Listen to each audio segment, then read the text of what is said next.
Okay. So members and everybody else, welcome to the 83rd meeting of... We are, okay, welcome to the 83rd meeting of the Committee for Finance in the 22 to 27 mandate. We're going to sit Sure.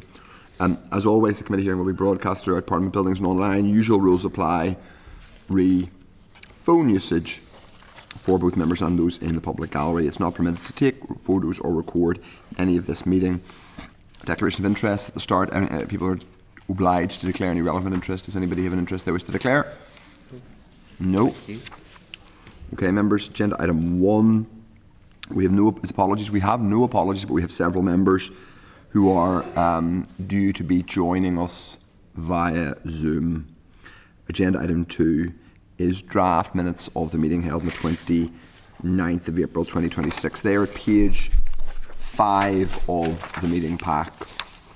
Are members content that the minutes at page 5 are a true reflection of the meeting that was held on the 23rd of April 2026? And if so, I will sign those minutes. 29? Did I say? You said 23rd. I said 23rd? Oh God, sorry. Apologies. 29th. Well, if they are 29th, if people are content, I'll sign them. Okay. Thank you, members. Oh, agenda item. Jerry Carroll's not online. Agenda item 3 is chairperson's business. The first item of chairperson's business relates to guidance to departments that was issued in the absence of a budget, and that was in the budget 26-27. Page 17 of the meeting pack, there is correspondence from the department in relation to this item, and you will see that this correspondence explains that the Permanent Secretary of the Treasury has written to his departmental colleagues, i.e. accounting officers in other NICS departments, to inform them that in the absence of an agreed executive budget, they are being provided with contingency planning envelopes.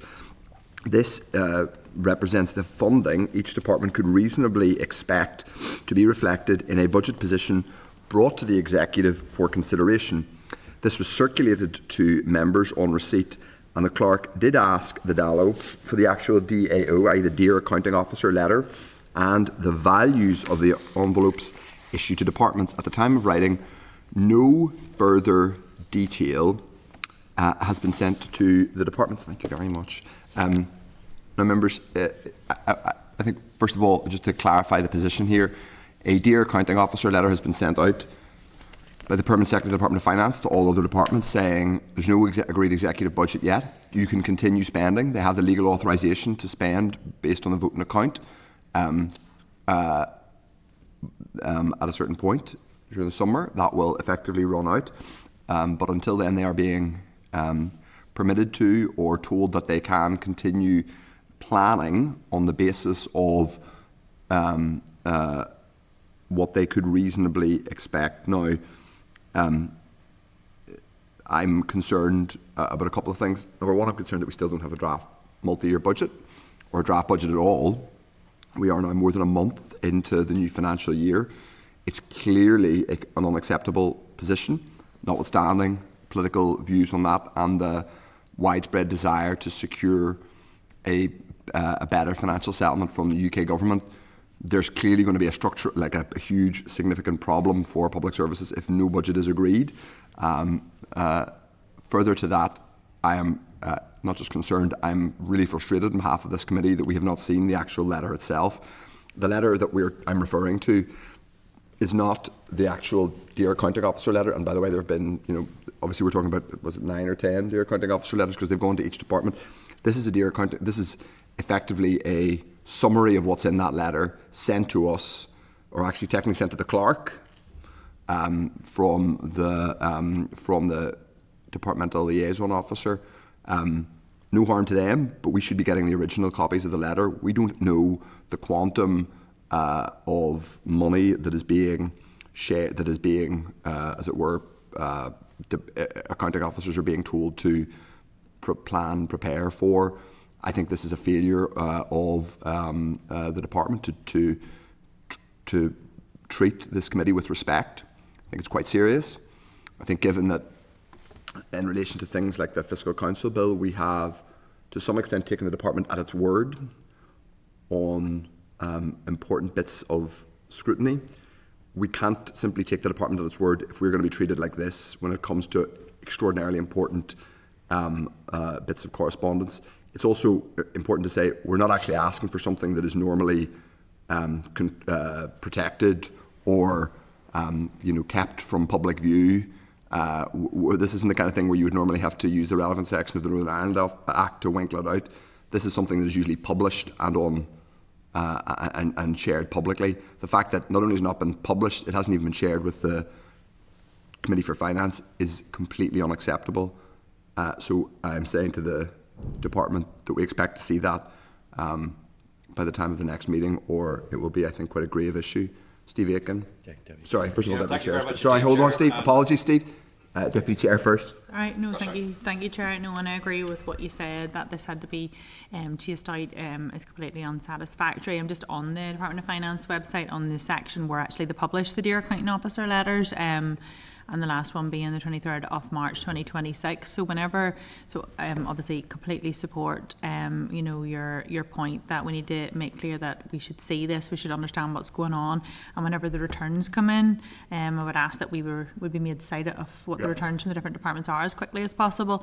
But I would also ask that we ask them just their general process for the publishing of the Dear Accounting Officer letters on the website, because I would imagine generally that's pretty instantaneous, because whenever they are public documents, and I'm looking at this right now, they just literally publish every single one of these on this particular part of the website, and they have chosen to not publish this one, not not tell the committee. And then also the fact that whenever it did come out, the clerk had heard of it and brought it to other people's attention, had chased the information, yet the BBC seemed to have the information. It was on the news that departments have been told to only prioritise things. I think it was something like that the UK government has already approved, which seemed like a really strange line to have. So I would be very keen to see the letter to understand what was said into it. So if the media has been briefed on it, everyone's talking about it, yet it won't be shared with us. It's very, very strange. Well, this goes now a pattern, and obviously we had this open book exercise and people have strong views on the quality of the open book exercise. Otherwise, obviously it was the department and the minister that agreed to the open book exercise in the first place that will not now share the open book exercise or publish it. And the ludicrous situation is the Treasury, NIO, who were involved in setting this thing up, say it's for the executive to publish, and it's about being a Treasury document. Now we have this on top of that, and this I think is more grave, because this is about these are official documents that are regularly published. So yes, it is unacceptable that it hasn't been published. Yes, we need to see the returns from the departments. And further to that, I think it's important to ask the department specifically why this hasn't been shared with us yet. Has someone said that it shouldn't be shared? Is that an instruction that's been given by someone senior or the minister that this shouldn't be shared? Because I don't think that. I think we need to know that, because if they are deliberately withholding information from the committee, then that is obviously undermining of the committee's statutory scrutiny rule, and we are a statutory committee. Steve Aiken.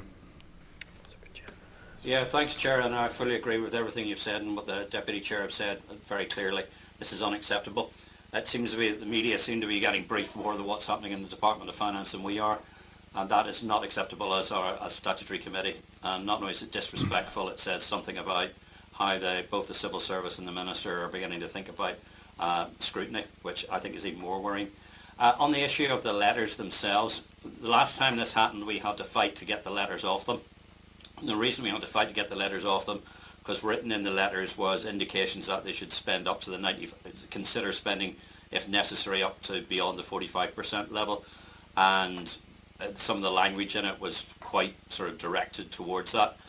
I don't know what's in this letter, so I've got absolutely no idea what they've been in them, but I think it would be appropriate that we saw these as quickly as possible, because if they're giving indications that their intent to spend beyond the 45% up to the 65 or maybe the 95%, I think that's something that we need to know, because again, we should be kept informed of all the budgetary process, and we're going to be dropped with another budget number 3, 4, 5, 6, however bills it is later on this year. I think those are issues that need to be bottomed out fairly quickly. But fully support your approach, Chair. Well, I think there's then, that is a question. If they are being told that in the absence of a budget, if they are being given some degree of cover from the Permanent Secretary of Finance to that they can spend, that they should expect to spend a certain amount, then I think we are entitled to know that. Gemma Dole. Thanks, Chair. Look, I completely understand that we're a scrutiny committee and we need to see documents and stuff, but I do think words like grave are a wee bit dramatic. And I don't think, I'm not the minister and I'm not in the department and I wouldn't want to be, but I don't think this is anything personal towards the committee. So look, whatever we need to see, but I just think words like grave is the wee bit of an overreaction. Okay, that's fair enough. You put that on the record. We are a scrutiny committee, so it is important that we are absolutely clear about our role. And in the absence of an agreed budget, I think it is a serious enough matter that we this information hasn't been shared with us. So whatever adjective people choose to use, it's a serious enough issue, and we have to do our job as a scrutiny committee. So we'll ask for that information as we have, I think, agreed to. If members are content, we'll move on. So now, members, the next item of chairperson's business relates to there's a few items of chairperson's business. Updated guidance for committees. So page 19 of the meeting pack, there's correspondence from the clerk to the chairperson's liaison group. The CLG has recently updated guidance on witnesses appearing before assembly committees and on the role of committee chairpersons. All members are being notified of these changes, and if you have the opportunity to read them, it's obviously hopefully helpful in doing both my job and all members' job. Now we're going to go on to the tabled pack. And 3.3 is the Balmoral show. Members, there was a clerk's memo in relation to our forthcoming visit to the Balmoral show. We'll be able to engage with the public as we did last year. The clerk will be able to answer any questions. Members will be provided with all the relevant things they need to enter the Balmoral show. Hopefully it'll be sunny and we'll get useful engagement with members of the public, obviously particularly from farming and rural communities. But that's to note, unless the clerk wishes to add anything to it. Just, Chair, we've circulated there the map, and if you look at the cattle ring sort of mid-bottom in green there, just above the yellow in Logan Hall, and we're to the right of that. So if you see those two pink rectangles, we're same place as last year, yeah, and backing onto the Icon Centre and the pavilion, food and drink pavilion on the other side. So members who are familiar with the layout, it's exactly the same. The stand will be very similar and so on as well. Okay.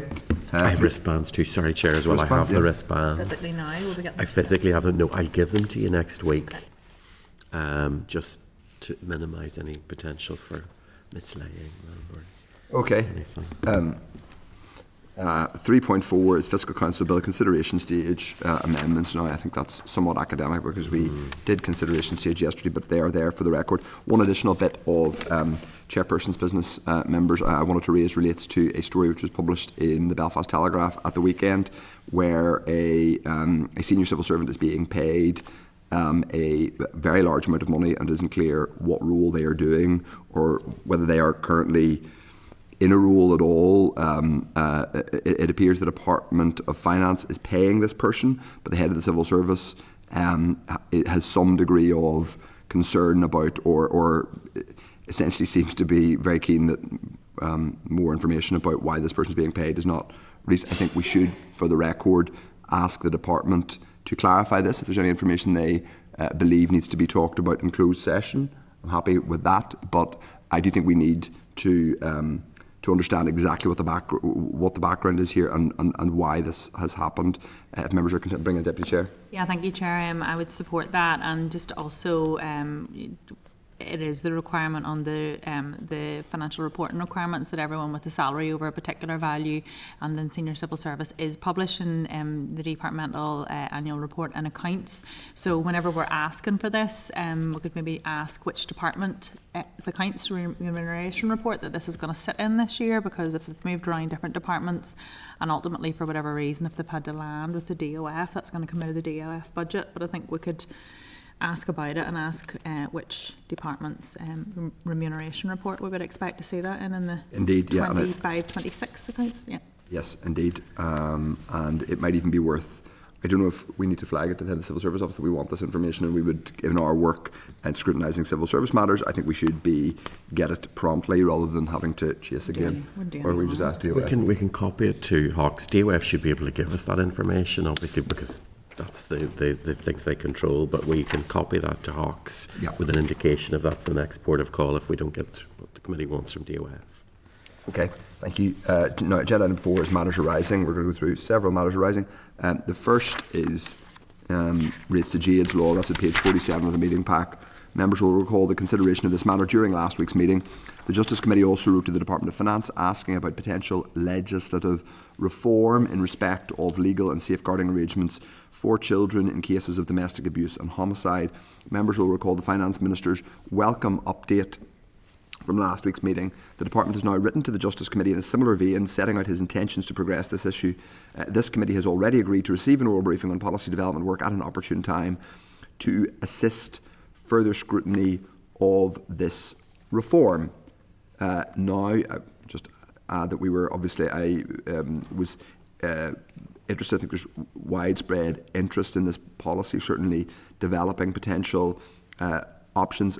I think it's worth just noting that this is, I would just make the point personally that I think the way it's been presented is slightly might lead a casual observer to believe that this is going to happen in this mandate, which it isn't, I'm afraid. And I think it's very important that we are clear with people who are expecting, particularly people who've been, who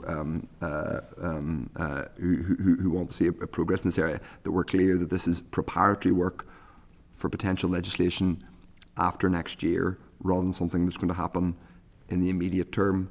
I just wanted to put that very clearly on the record, because some of the reporting and some of the way it was presented may have given people a different impression. Bring the Deputy Chair. Yeah, thank you. I think that it would be useful. I know we've asked for that briefing, but as part of that, if there can be an indication of a timescale as to reporting of the detail, because like you said, Chair, the letter that had came through from the Minister saying that he was going to progress, it did outline the fact that this will not be a straight lift of the piece of legislation in the mainland to Northern Ireland, because it interacts with different pieces of legislation that don't actually apply here. So in order to make it do the same things here, it's going to be attached to something else or something different. But as soon as we know what that is, I know there's been a lot of calls from the lobby groups to put it through accelerated passage, but you can't put something through accelerated passage until you have it researched, drafted and understand how it sits within our legislation. So it will be good if we could get some sort of idea of the time scale on when. I know they don't have a huge resource in the Civil Law Department, but whenever they were planned to have a chance to look at it, and whenever they can be clear as to will it attach to something else, and will it be brand new, standalone, and is there an opportunity for accelerated passage? Because as it stands, if it's not lifting one and putting it somewhere else, it's not just as simple as that. So in terms of a time scale, but on the flip side of that, if it is straightforward and simple, if it is identified that way, it could potentially go through in this mandate, but we just don't know until that groundwork has been done. So it would be good to get a little bit of clarity. It might just be worth reminding members, when we had the civil law officials in front of us for the marriage bill, they did indicate that, and it was on the basis of normal sort of timescales, that drafting a bill would be about 3 months, and then you'd have everything that follows from that, and they hadn't begun drafting. So I think their point was the Speaker's cut-off for new legislation being brought forward for this mandate is the 29th of June. So even if they began drafting now, it would be unlikely to be drafted in time, which I suppose comes back, Chair, to what you were saying about it just is unlikely to be able to be done, but it would be useful to have that confirmed. So, Chair, if we go ahead and seek those time scales and get the officials in. Brian Kingston, Chair. Brian Kingston. Well, just to declare, I'm a member of the Justice Committee as well.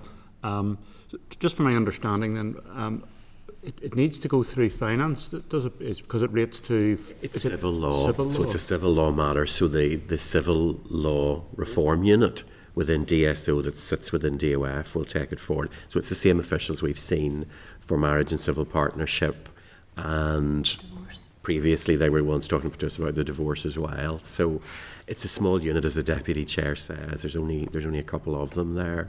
So that's where the drafting kind of expertise comes from. Obviously they'd be supported then by OLC. And there's no potential for taking it as an amendment to the sentencing, etc. bill? From what they were suggesting, it's got to have its own particular set of issues ironed out here, and they haven't gone out for consultation or anything yet either. So there's a whole process really that they'll want to do even before they start drafting, and that's then unfolds into about 6 months altogether before you're even really looking at a bill being introduced. With the best will in the world, it's really just not at all likely. Even with the likes of accelerated passage, all that really does is drop out a committee stage. So you're maybe taking out, 8-10 weeks or whatever.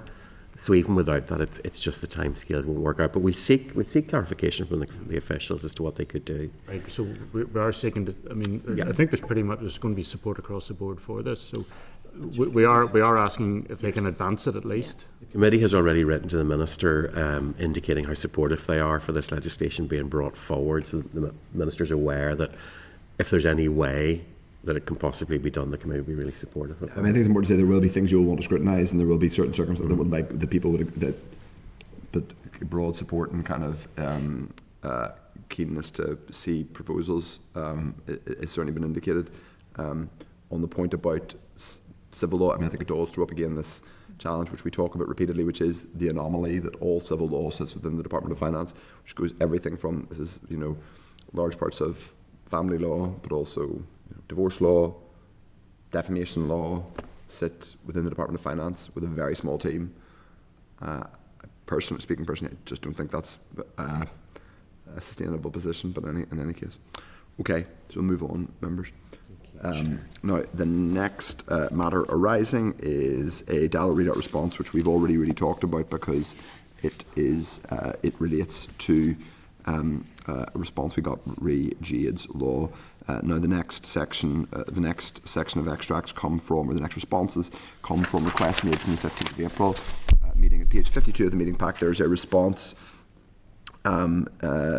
relating to a charge from Charge UK, who are the trade body for the EV sector, and they had written to us asking if the executive had any policy, or specifically the Department of Finance, had any plan to bring forward rates relief or rates exemptions for chargers, basically, and they have charging points, EV charging points, and the department has said basically it's for the Department of Infrastructure to progress such a proposal. So I think it's for us members to flag this to the Committee for Infrastructure, send it on to forward it to them, but also say to Charge UK that we are forwarding it to the Committee for Infrastructure, but they should, going forward, liaise with them. I mean, I don't think it's unreasonable to Charge UK asked us as policy, and I think lots of people would think this might be a reasonable step forward. The EV charging network here being pretty far behind other parts of these islands, and we are obviously in a huge fossil fuel crisis at the minute, and the oil price is being driven up, so anything that makes it easier, notwithstanding the huge price differentials that have excluded lots of people from buying and owning or even leasing EVs, there's an argument to be made for supporting that, certainly in current circumstances. Steve Aiken? Yeah, thank you, Chair. Sorry, declaration of interest, obviously, with the Windsor Framework Committee. First thing, Chair, would it be possible to forward that letter through to the Windsor Framework Committee, because it comes under also us for the ETS, which is the Environmental Trading Scheme, and also the Carbon Scheme as well, so there's some issues to deal with that. And if that was possible, Right. Just a note, and just if we go back to the trade body and ask them to also forward any future correspondence, also infoing in the Windsor Framework Committee, would be quite useful. Thanks. It's probably not to be too pernickety about it, but probably is better for us to say to the Windsor Framework Committee, you might want to engage with these guys, rather than us telling. I'm not quite sure it's proper for us to, and I'm not trying to be obtuse, but I'm not sure it's quite proper for us to tell a trade body you have to correspond with another committee. But I think there's clearly. I think we should certainly forward it to the Windsor Framework Committee if you're content with that. Sorry, just through the Chair, we're a normal committee and we're curious. Okay. Windsor Framework is an abnormal committee and it's not. Okay, well, I'm not here to defend any other committee, but you put your point on the record, Dr. Aiken, as always, in your inimitable way. Anyway, okay, so the next Dáil response relates to high fuel cost support. The committee previously asked the department if there's been any specific representation to Treasury regarding support for high fuel costs. The department indicated that the Minister has engaged with the Chief Secretary to the Treasury on 2 occasions for further support, on 19th of March during the Finance Interministerial Standing Committee and in a letter to the Chief Secretary on the 3rd of April. The latter was asking for flexibility in relation to the design of a scheme to make use of the forecast £81 million annually managed expenditure for energy support, also reiterating a request from the Economy Minister that consideration be given to reducing fuel duty rates. Now, members, this prompts me to ask a further question, which is, we're not going to rehearse everything that's happening in the Straits of Hormuz at the minute, or international energy markets, or what's happening with Brent crude or West Texas Intermediate, but it's clear that ongoing instability means that the oil price is spiking, and there are forecasts of it spiking significantly.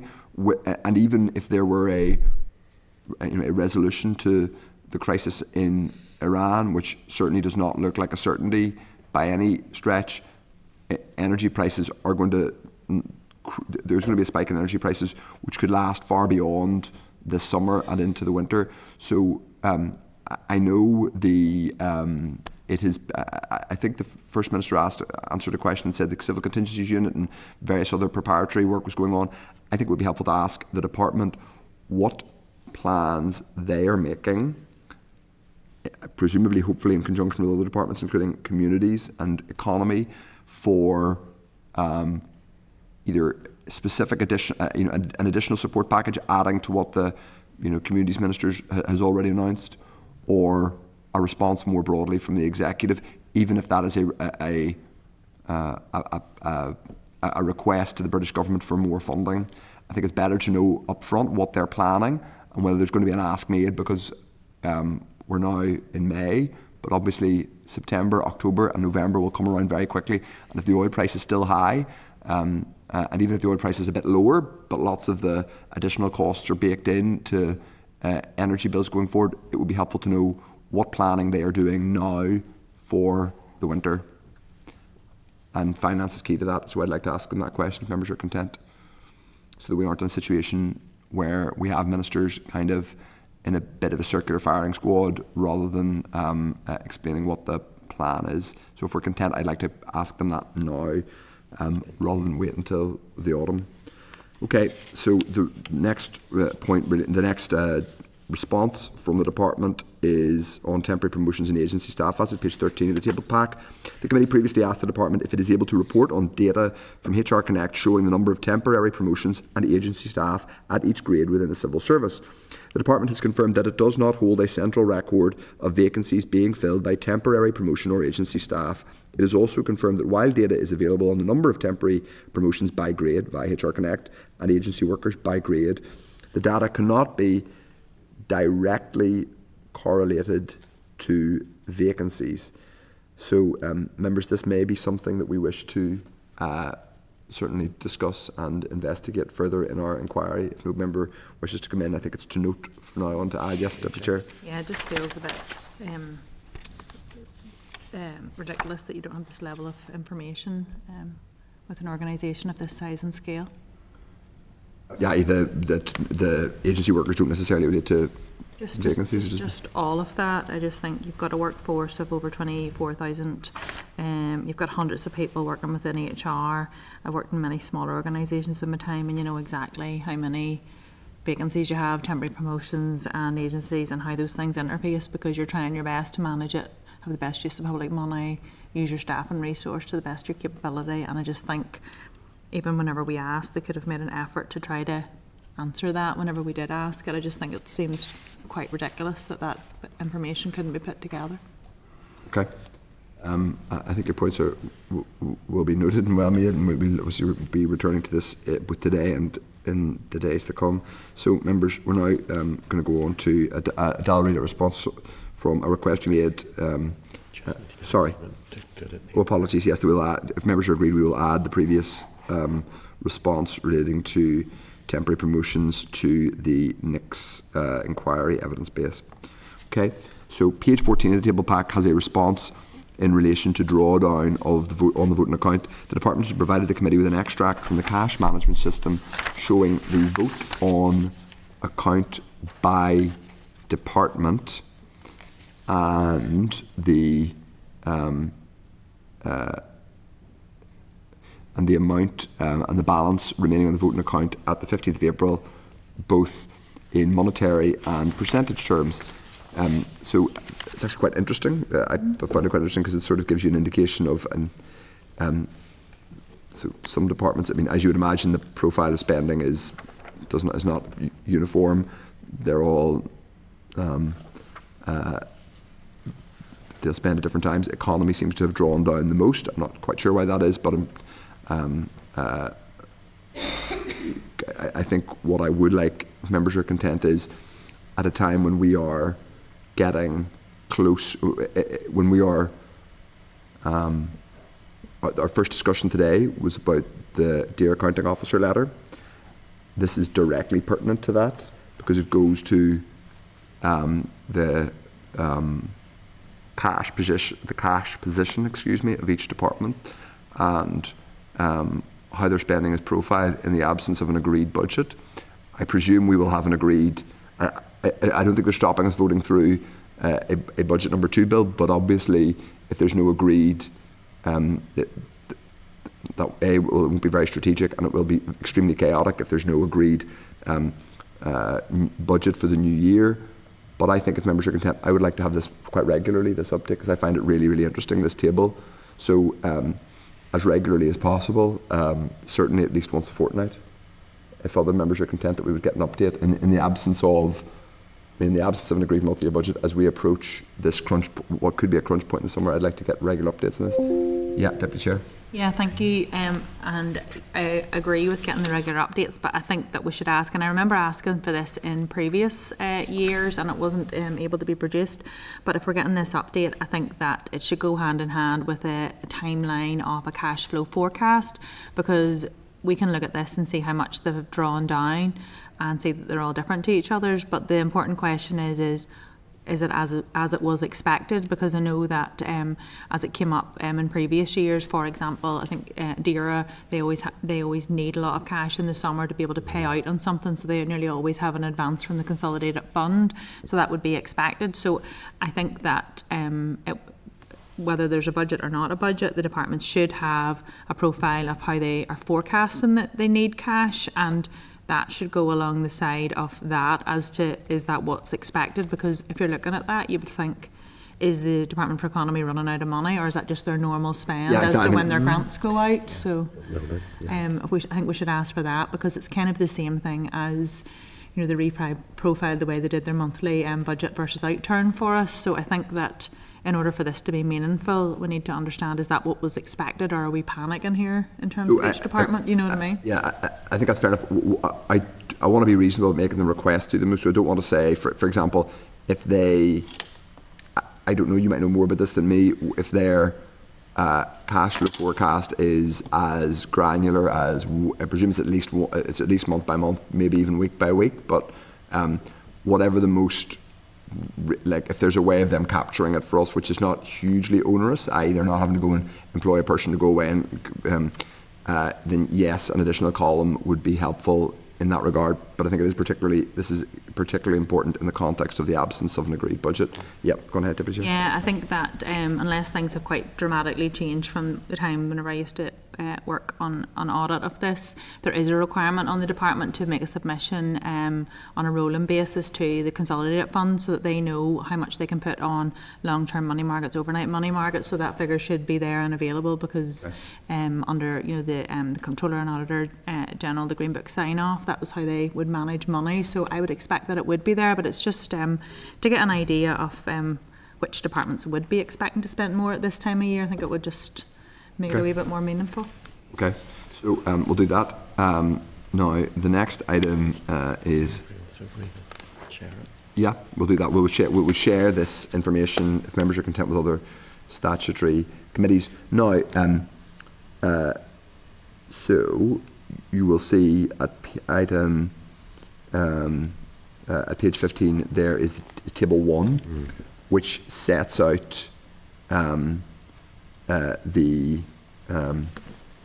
levels of need.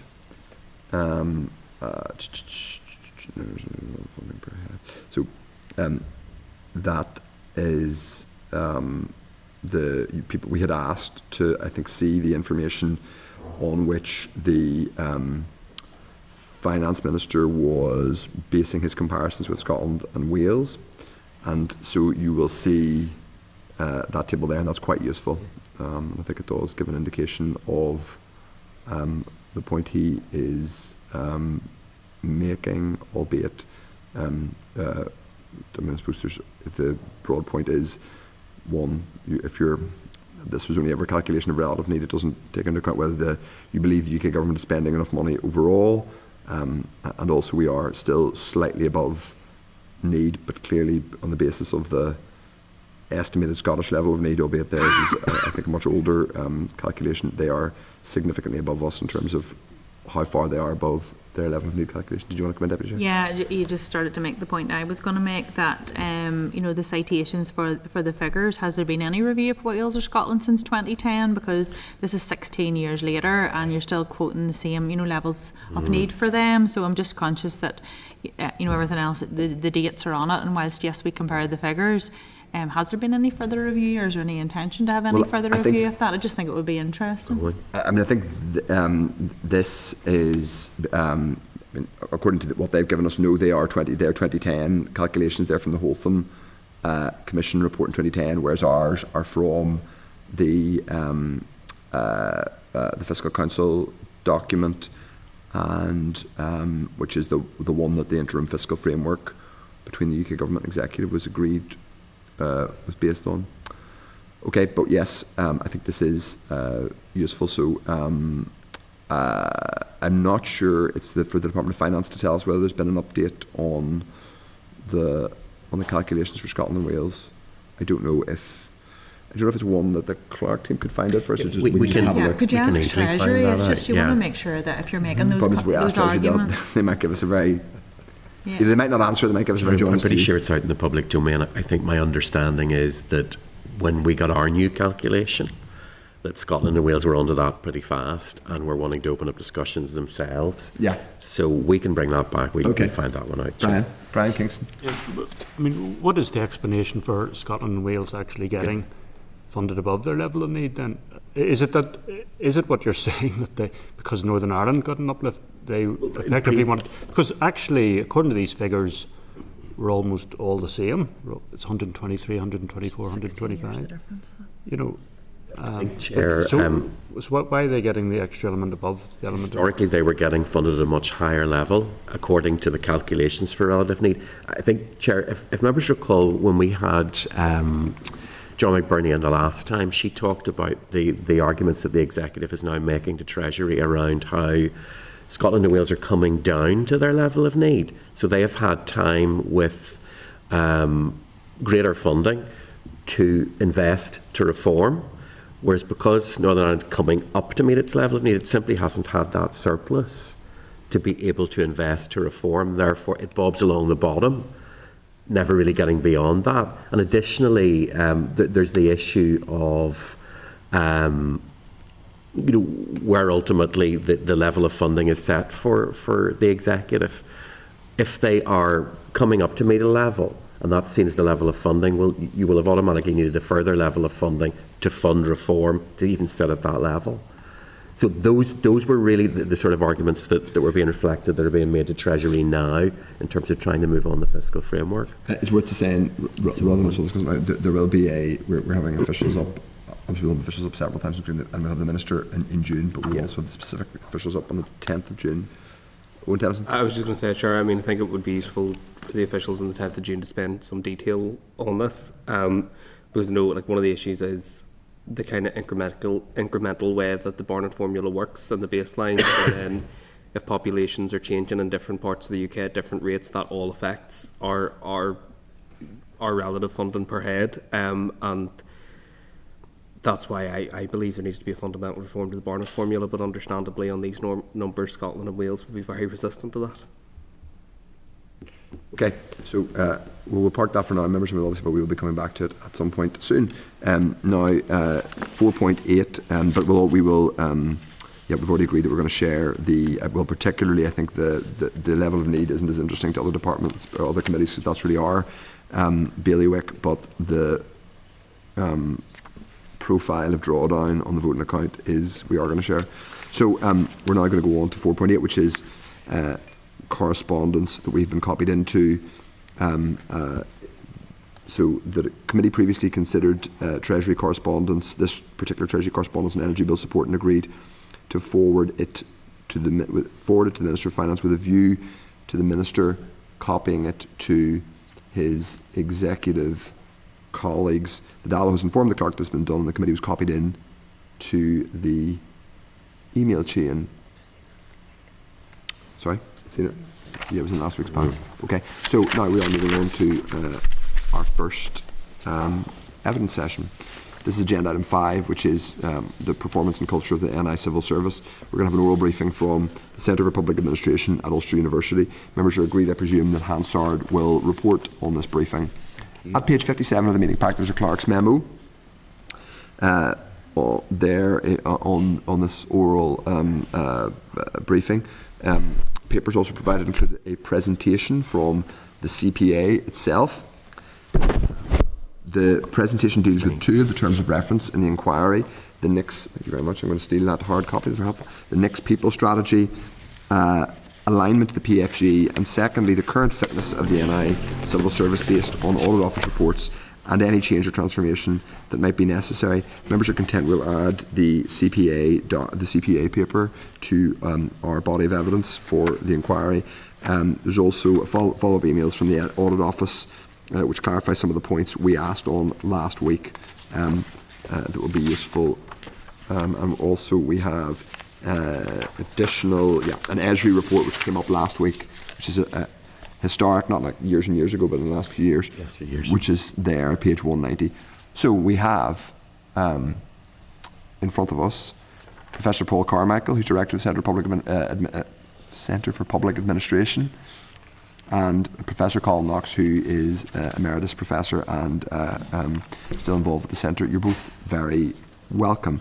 Professor Carmichael, would you give us an opening statement? And members, please do ask questions of both Professor Knox and Professor Carmichael and indicate should you wish to do so. Please go ahead. Okay, well maybe I'll open sure. up if that's Absolutely. Okay. Do you have the presentation in front of you? Mm-hmm. Members have it in their packs. Yeah, okay. Yes. Okay, so first of all, thank you very much for hearing our evidence today. We appreciate it.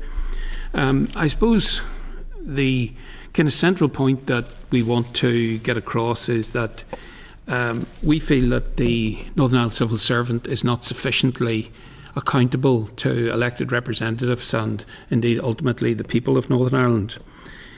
So in our submission we address 2 of your terms of reference. The first one is the Northern Ireland Civil Service People Strategy and the extent to which it aligns with the programme for government, and the second one is the capacity of the civil service and what kind of change and transformation might be needed.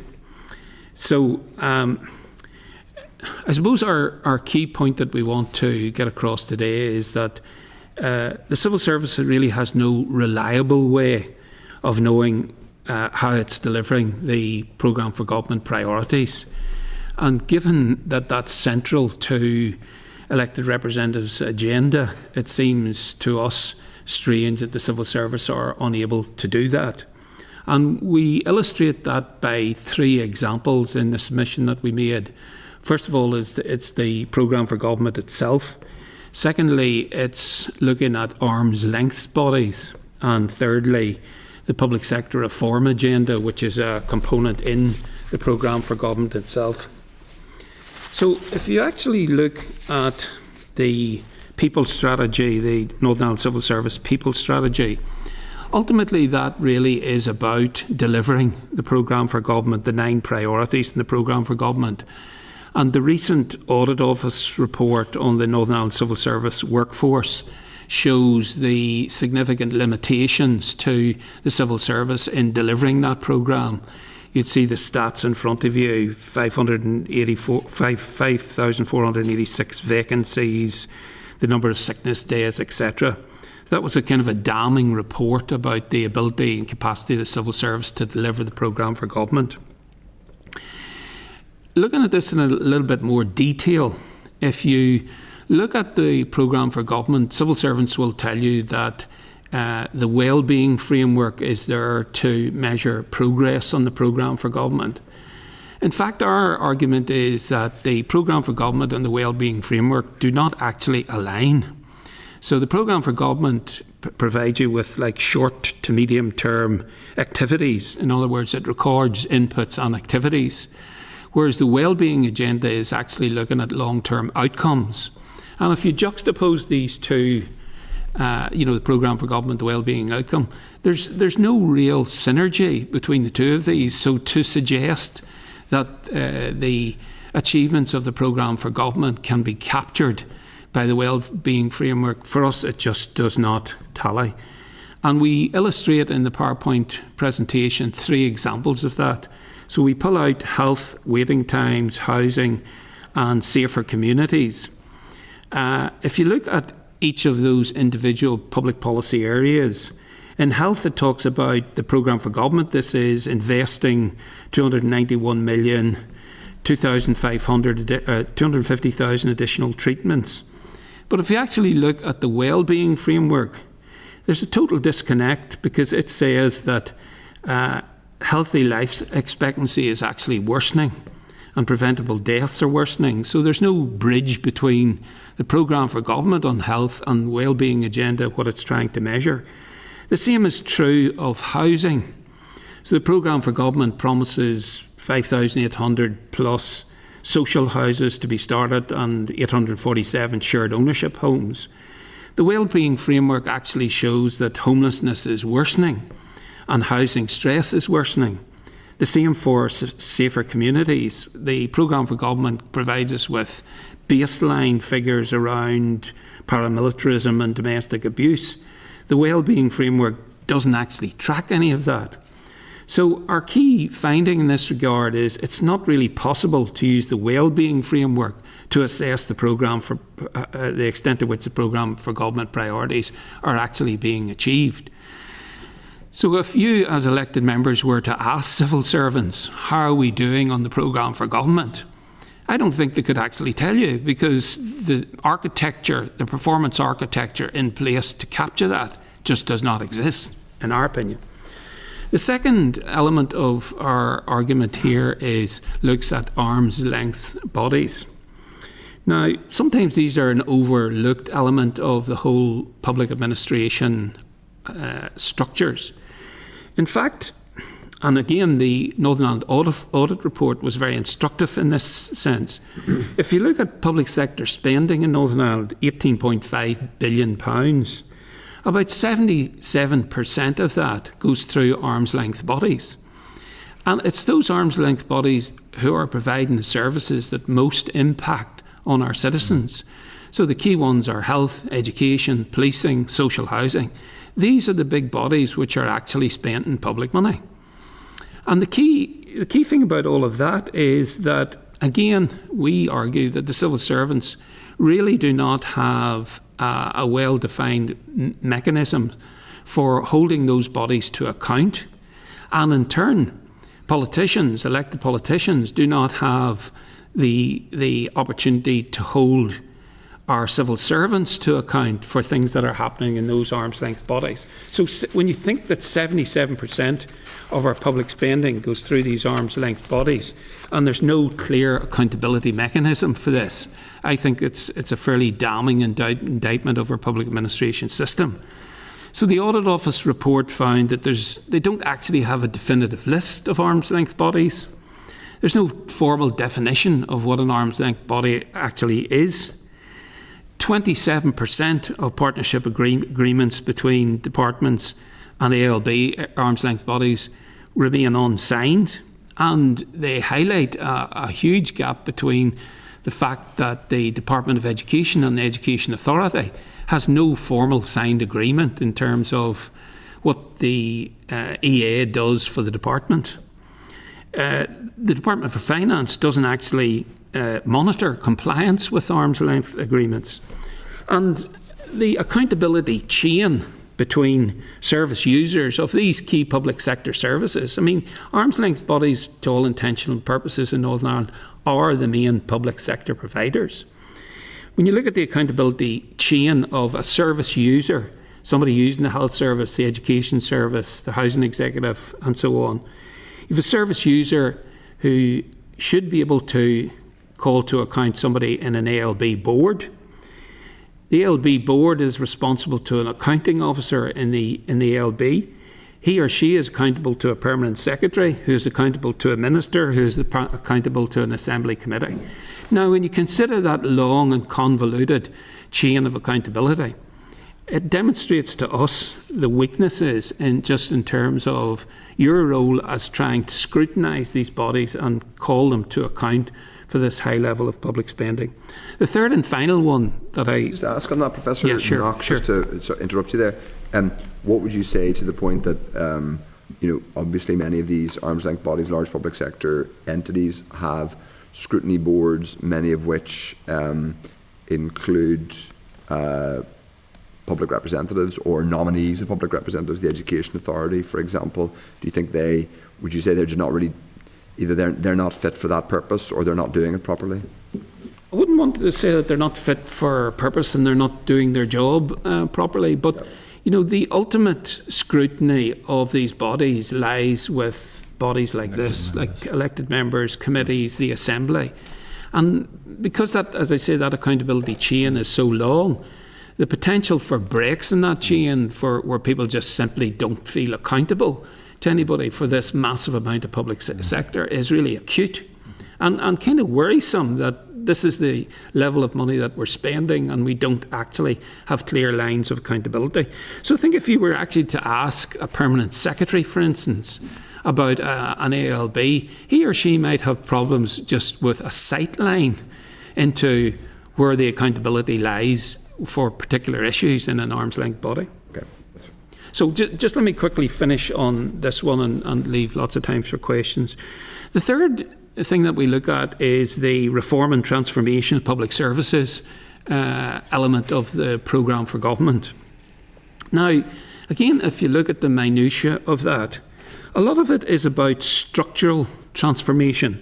It's about creating a public transformation fund, which is happening, a delivery unit, an office of AI and digital, an interim fiscal framework, and so on. So to us, when we look at that, we say, well, this is creating kind of the scaffolding for public sector reform, but not actually the substance. So rather ironically, those civil servants who have responsibility for that could actually argue that they have delivered on their programme for government commitments by setting up those structures. But ironically, none of those structures might have actually improved the outcomes for citizens. So the programme for government in that sense is about activities and processes, whereas do citizens of Northern Ireland actually see any significant change as a result of this transformation programme? Or is it simply there to backfill the deficits in existing departments? So we argue several other things. Say backfill, you mean the spending? So there's this transformation. So the public sector, you're just spending money that is because the departmental budgets are squeezed. So the transformation money ends up just subsidising things that would otherwise. That could be the case, that they're backfilling deficits in their budgets as a result of or through this transformation agenda, because again, we don't have any way of saying, has this actually made a difference on the ground to citizens? So we go into a little bit more detail on it in the slides, but just to conclude, I think these three examples, I don't think they're separate issues of accountability. I think there's a systemic issue around the extent to which civil servants are actually accountable to elected representatives like yourselves. And I think if this continues, there's a risk that the Assembly and the Executive actually lose credibility and confidence as devolution erodes. So without reform that aligns to commitments, measurements, oversight, the gaps between plans and delivery will continue and erode, in our opinion, public confidence in devolution. Okay. Thank you very much. Thanks both for that. Now, as always, members do indicate if you wish to ask a question. I suppose I'm interested in a kind of time view, like a sort of an historic perspective, or whether you think, or either of you can offer a view on whether this has gotten better or worse over time, either in the last decade or perhaps since, just as it's an obvious point in time, this phase of devolution, i.e. 1988. Is it possible to say whether the performance of the civil service has improved or gotten worse in that time? Or is that too difficult a question, too complicated a question to answer? Well, I suppose, Chair, an awful lot of other things have happened at the same time. It's how you disaggregate those and what are the causal effects and so on. But if you think back, of course, under the direct rule... I'm asking how effective have policy decisions been, or even necessarily, how complicated and difficult things been. Brexit, for example, whose COVID are things which threw up a whole, as you say, events, threw up a whole of challenges. I suppose, to phrase the question differently, to the extent that it's possible to say, has the performance of the Northern Ireland Civil Service improved relative to the challenges it faces over the last number of decades? Well, again, Chair, without raking over the history, of course, under the previous dispensation, pre-98 and the agreement, the fundamental challenge that, of course, the civil service, I think late Ken Bloomfield said, was the glue that kept society going. So in all due respect to the civil service of that era during the Troubles, it was part and parcel of keeping the show on the road under the direct rule administrations at the time. And of course, if one was to, a bit like apples and oranges, but if one was to ask the populace, well, what do you think of the quality of the governance that you receive then and now? We know from survey evidence that whilst perhaps there is a public will to see the system work, there is clearly a profound sense of dissatisfaction with how the system in the round is managing to deliver for people in Northern Ireland. So it's very difficult to say, and that's not me dodging the question, but you can comparing a time period, the direct rule arrangements, in a very fractured, fraught political context with the more recent times, which for all those events that have occurred that you mentioned, we live in, frankly, much more quiescent and peaceful times. So the comparison's very difficult to make. Okay. I mean, the reason I asked the question is I appreciate a difficult question to answer is to, in a sense, to put it in an historic context and to try and give our inquiry a bit of a sense of broad trajectory over decades, not just years or months. But in relation to one of the points you made, Professor Knox, at the beginning of your remarks, you talked about the civil service not being sufficiently accountable, and in fact this runs through your presentation. In fact, you use a phrase in one of the pages, very strong words. I thought that the deficiencies in accountability represent an institutional pathology within the Northern Ireland Civil Service. Can you say a bit more about that? Those are very strong words. Yeah, these were both our words. Both your words.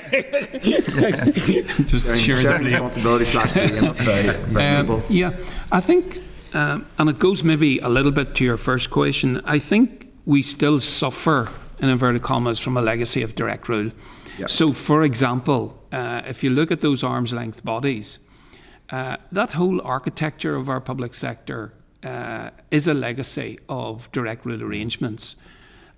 So I think there's still the vestiges of direct rule arrangements, and maybe our civil servants who frankly didn't have to be accountable or that accountable, they showed up at an accountability meeting in Westminster every so often, but beyond that they could kind of basically run Northern Ireland, and during those times, those difficult times, that was a significant job that they were doing.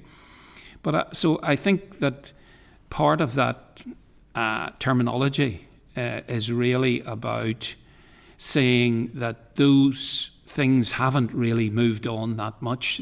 I mean, even when we had the reform of public administration, central government departments, can I say, exempted themselves from it.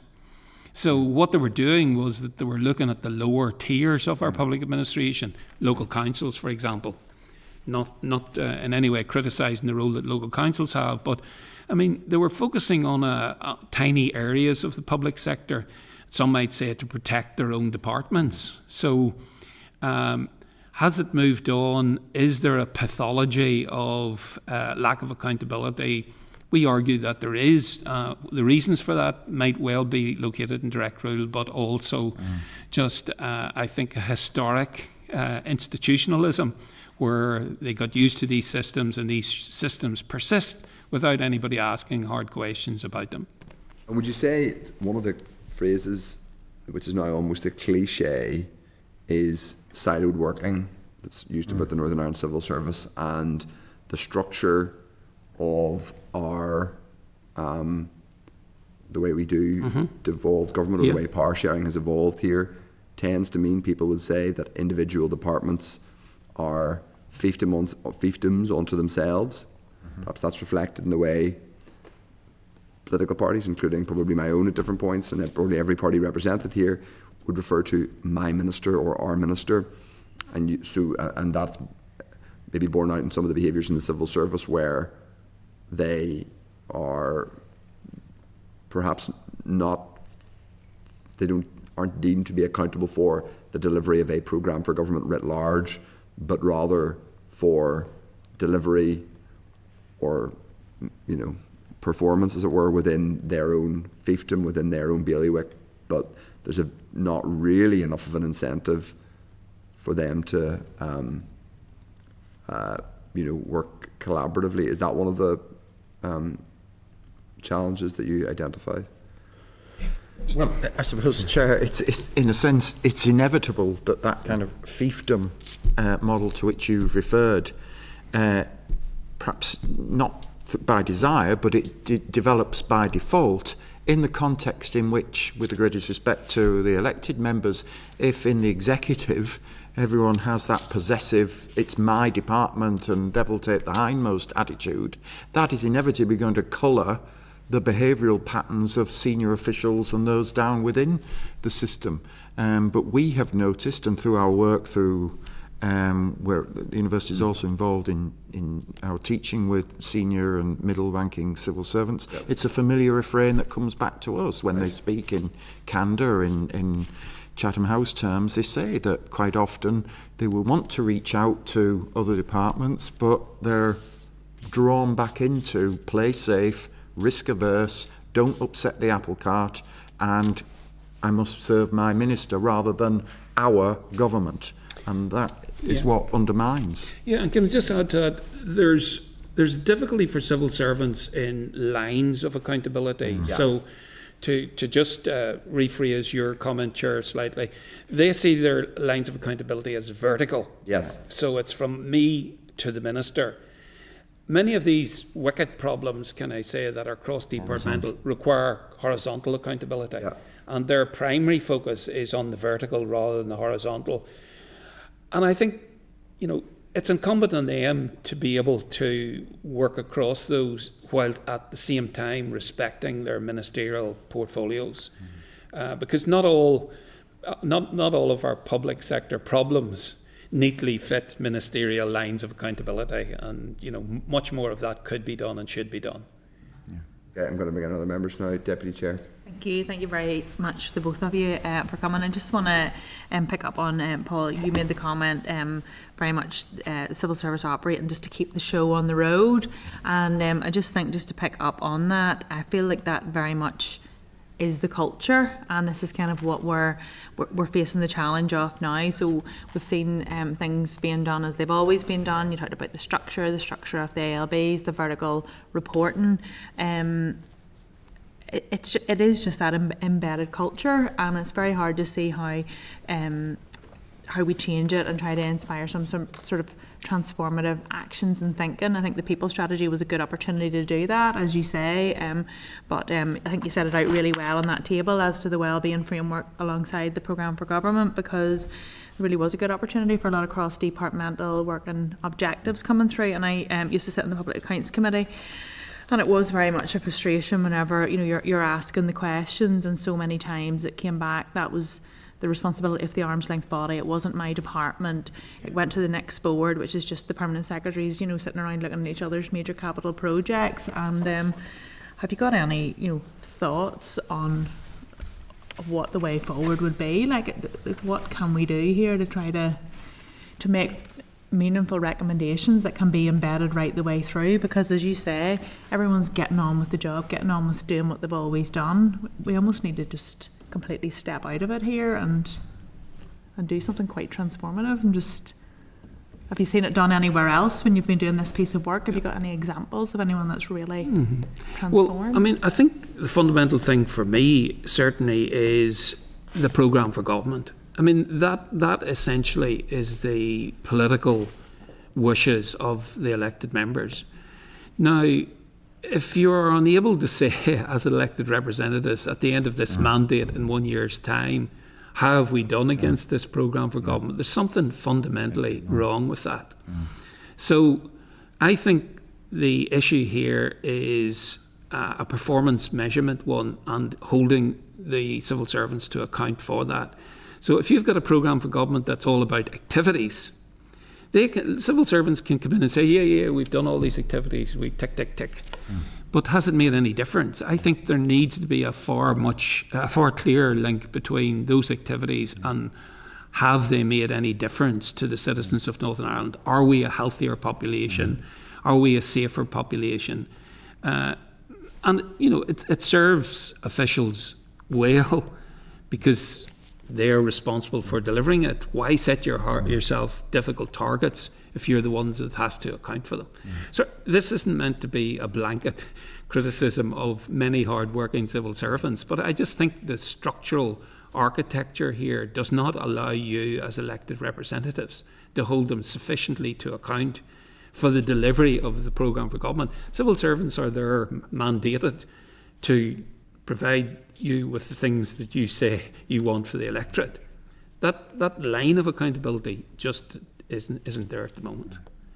And I just wanted to pick up on your points around the arm's length body landscape, and it's something I know that I raise quite often, as you rightly point out. You have 77% of your budgets getting spent through those arm's length bodies.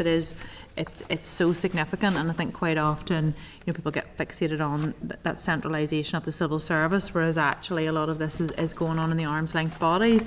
You said there about just drawing attention to the fact the missing partnership agreements and no central monitoring by the Department of Finance in terms of those agreements, the relationships, what's going on with the arm's length bodies. And I know we've raised it in this committee here before, and again it's this conflict in roles that the Department of Finance has its own department, but it also has the oversight rules, and it comes back to what you're saying, who's actually accountable for this. So rather than everyone being keen to put their hands on it and go, we want it to be better, let's all get involved, it seems to be more stepping back. And I just wonder, in terms of that piece, would you see that as a role of the head of the civil service to actually oversee all of those bodies and the arrangements within them?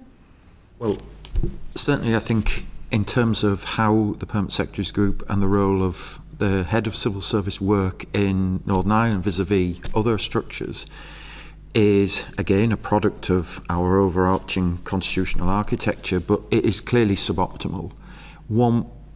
In other circumstances, one would expect the head of the civil service to have far greater oversight and traction, and be able, frankly, to, if not knock heads together, then certainly pull levers and get some movement on the points without undermining the role or disrespecting the role of the head of civil service. In some ways, he or she is left in, should we say, fighting with one hand behind their back, because, back to the chair's point, the fiefdom mentality of, well, this is my ministry, this is my department, seems to prevail over, well, what is for the collective good?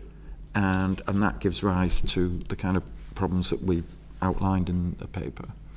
I mean, one suggestion that we look at in the PowerPoint presentation is that you could give the Department of Finance a statutory duty to ensure compliance of ALBs and make the permanent secretary make it a statutory responsibility for governance failure within those ALBs, because at the moment there's a sense of confusion about who ultimately is responsible for those, and the fact that so many of them have been allowed to be non-compliant with partnership agreements, particularly, sorry, I'm not picking on education here, but given the significant size of that budget, that the EA and the Department of Education do not actually have some partnership agreement in place, it kind of beggars belief that that amount of money is being spent without an adequate accountability chain.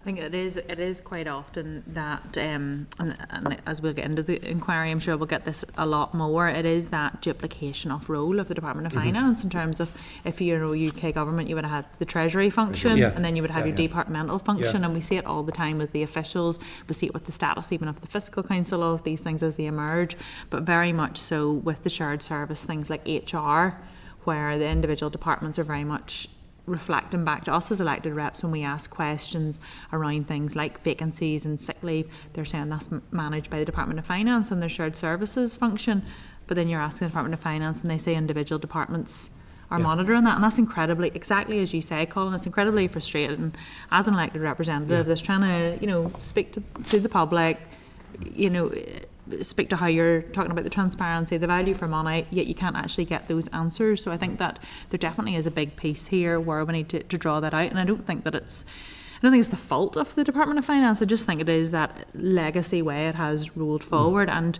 for me, I totally agree with what you're saying. It's unfortunate given the way that things are set up. The head of the civil service role hasn't been more prescribed, and again it came up in, I think it was the major capital projects report as recommendations through PAC, and officials from the Department of Finance have told us in recent weeks, I think that there's a review around some of the things to do with the role there, and I think that it's really, really important, but it's that oversight. But I think it's a good point you're talking about, potentially statutory duties for compliance, because it's hard to see if you don't bring something in as an essential requirement how you're going to make any changes here. But thank you very much for that. Thank you, Chair. Okay, Jerry Carroll's next. Jerry. Thanks, Chair. Thanks, Colin and Paul. I'm a past pupil of Paul, so I don't know if that's a declaration of interest, but just put that on the record. And thanks for all those lectures, Paul. We need to hold him to account for that then, do we? I'm joking. Well, I don't know. It depends if you want the claim credit or not, Paul. Leave it up to Paul. Wait till the question, Chair. just to declare Chair support for obviously the EU staff facing job losses as well this time. Just in terms of the questions and the presentation, thanks for sending that through. It was very interesting and useful. I think the comment that Colin made, I think, about the homelessness and housing, it was quite interesting. Obviously depressing in some ways, but interesting, and it confirms what many of us, I'm sure, are getting through the constituency office, that the housing situation is getting worse, and that's true in a statistical sense, but also in terms of the complexity of cases that I and I'm sure others are dealing with. If I've read your graphs right, I think there's just 369 million spent by the housing executive, and then bear with me 1 second. I was going to compare that to Education Authority, which is 3.35 billion. So if my maths are correct, there's about 10% spend on housing through the housing executive than compared with the figure of, what did I say, 3.3 billion. On education. There's obviously other housing spends through universal credit and benefits and that, but that just seems to be a huge differential, given that people obviously need homes and need homes that are suitable. So just an observation on that. I don't know if you have any comments. Well, that figure, and I don't have the other figure to hand, but that figure will be the spend on the administration side and any, there may be capital within that figure for the housing executive, because it doesn't include the turnover as well. I mean, in terms of rents and so on, would amount to far more than £300 million, must do, and given the volume. And also housing associations, which would be a separate budget line. So, that figure maybe... It's probably net spend, Colin, once you take out the rents, the interest charges the House Executive's paying on its historic service commitments and mortgages and so on. Yep, no problem, thanks. Just on the health stuff, I think you in paraphrase, you talked about obviously the waiting times and the health situation being worse, which obviously is experienced across the board. I mean, we had a debate maybe the week before last in Stormont where we're talking about the deaths in emergency departments, and I think in the 2016 it was a relatively small number, still too many people dying, but the figure from 2016 to 2026 was 6,000 people died basically in ED because they can't get the support and the care that they need, which is quite startling. And I mean, I'm not being facetious when I kind of ask this question, but my assessment is I think there's no accountability in that situation and scenario, because there could be a court case, there could be a case of neglect, possibly manslaughter. If you're talking about 6,000 people effectively dying because their healthcare is not there, is inadequate, or isn't being provided. So that's not facetious. That's a genuine sort of comment, and I don't know if you've any. Is there a view amongst yourselves? There's a lack of accountability because people will presume that sort of heads will rule. Yeah, I mean, I think it goes back to the general point about how do you hold those bodies to account for the kind of incidents that you're talking about. And I think the more convoluted the structures through these arm's length bodies, the more difficult it is to call individual civil servants or healthcare workers to account for them. So without going into the specific details that you mentioned, and obviously you're much more au fait with those as a constituency representative, I think at our side we're looking more at the structural inadequacies of the way in which public servants are called to account. Yeah.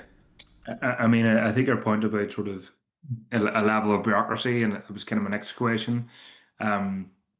I think he's mentioned about a chief transformation officer. I think was that your suggestion, if I was correct? Yeah. Which I think it sounds good, but I'd be concerned that that's kind of just can be another sort of ministerial excuse, if you will, to say, oh, the reason why X, Y, and Z isn't happening is because the chief transformation officer, whatever, isn't in place, didn't get the funding, and that. And as I said, slightly connected maybe, comment is, like, I believe with too many strategies being developed, rather than states and governments just implementing and doing what needs done for the most part. So I don't know if you've any comment on that, but that's just another observation. Well, you wouldn't be the first commentator, Jerry, to talk about a glut of strategies. And speaking from the university sector, since you raised a particular issue locally at the moment, it's been said that there was even a family of strategies. Well, they're breeding, but mostly they adorn bookshelves and don't go anywhere.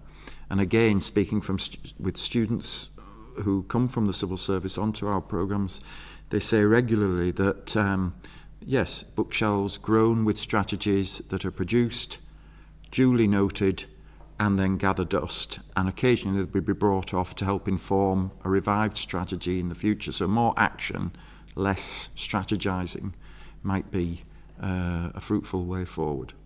I mean, just in terms of the Chief Transformation Officer, I take your point that, this could just be another way to transfer responsibility to someone else. But in light of the lack of cross-departmentalism, the suggestion here, and it was only a suggestion, is that at least if you have someone that is mandated with cross-departmental responsibility, that he or she would attempt to bring all of the elements of the programme to government together in one place and be responsible or accountable to elected representatives for it. No, for a comment. Just finally for me, I like the fact that you've mentioned about the vacancies in the civil service, because obviously sometimes in these discussions there's a focus on sort of sick days and absences without a kind of realization that quite often civil servants are, working multiple jobs. So I like the fact that you've included that. And finally is the I think it was a Paul or Colin mentioned about sort of Chatham House rules meetings. I mean, would you be confident that the sort of the whistleblowing policies of the civil service and the ALBs are up to speed in a general sense? Because if people are saying something, in a Chatham House sense, I appreciate it may not be a whistleblowing type issue, but are those policies in a general way fit for purpose in your view, or do they need to be revised? Well, I put the question back to you and indeed the committee members. To what extent, are people prepared to receive, in inverted commas, bad news? The member, Diane, I think, mentioned the point about there may be a culture of risk aversion, and all too often the easiest thing for staff, even at middle management level and even further, is to play safe, keep your head down, don't rock the boat. And unless you have reliable means by which whistleblowing can occur for the good of the organisation and in the fullness of time for the betterment of the delivery of public services, unless people feel confident that they can exercise their concerns, voice their concerns without, as it were, coming a cropper or being,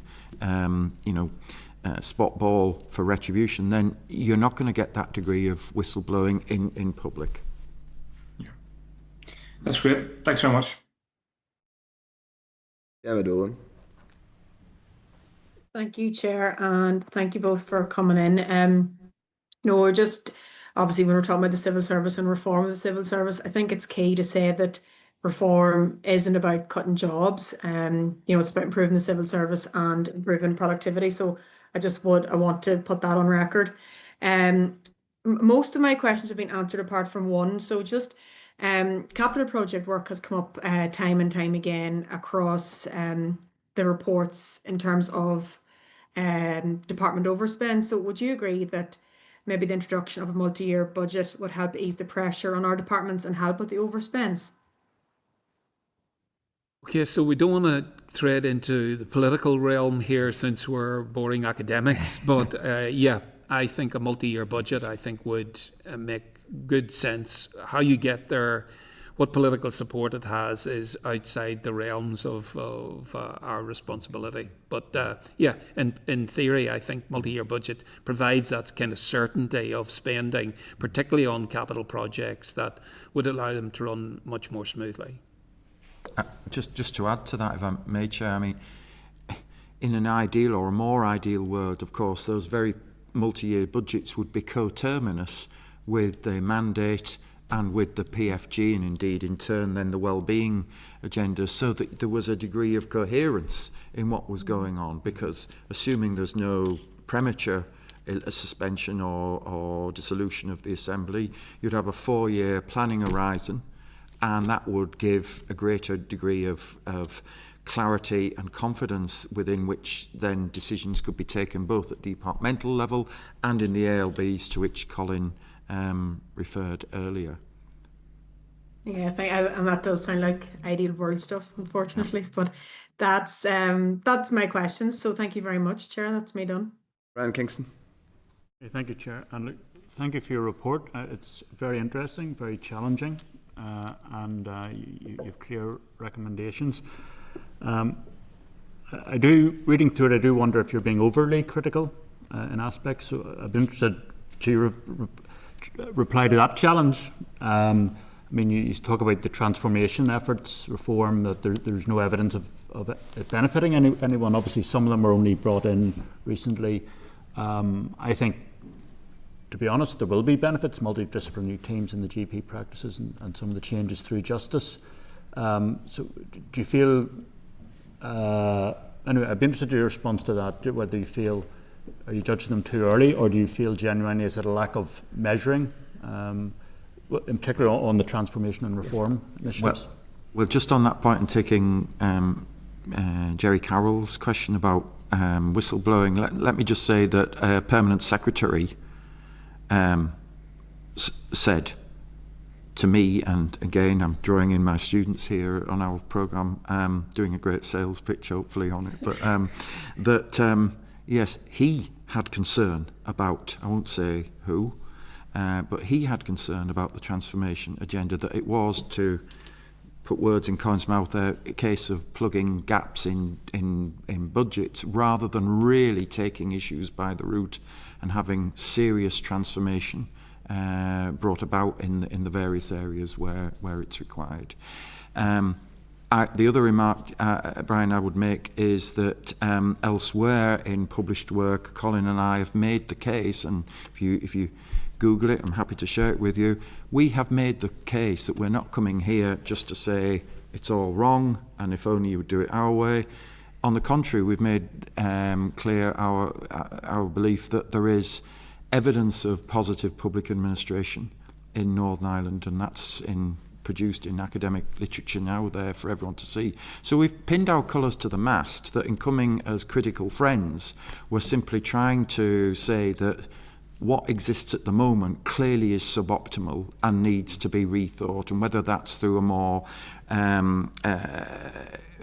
should we say rigorous application of the concept of accountability, or whether it's vesting frankly greater powers in Department of Finance or its officials in order to get traction on these issues, we can debate those points, but it's certainly not a case that we're just coming here with a wrecking ball to say the whole thing is a mess and start again.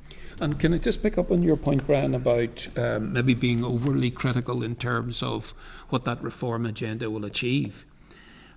We are not saying that reform agenda will not achieve some benefits in the long run. But what we are saying is that there's no linkage between what it says in the programme for government and what are the final outcomes of that. So all of the programme for government stuff around that reform agenda, they're all activities. So as I said earlier, it seems bizarre to us that a civil servant could come in here and say, yeah, we've achieved all of the objectives of the programme for government under reform, but we don't actually yet know to what extent that will change the lives of people. Those may be long-term outcomes, but that being the case, they should have some milestones in between all of that to say, yes, these are activities. At the end of year one, we would expect the following. At the end of year two, we'd expect the following. But at the moment, it's a leap of faith. It's a leap of faith. We're spending a lot of money in these areas, and we expect at some point down the line through this wellbeing agenda that we will have healthier, safer communities. What does that mean? What are the intermediate steps for achieving that? To what extent do we know that doing these activities will actually lead to this, what they call causal links between the activities that you're doing? And there's a literature on things called the theory of change. Like, how do you know what whether those activities, as opposed to others, will actually achieve the outcomes that you want? I'd just add, if I may, through the chair, and taking Colin's point there, I think there's become a tendency, and it's not confined to NICS, it's become apparent across many organisations, particularly in the public sector, that being busy and lots of activity is being misconstrued as driving productivity.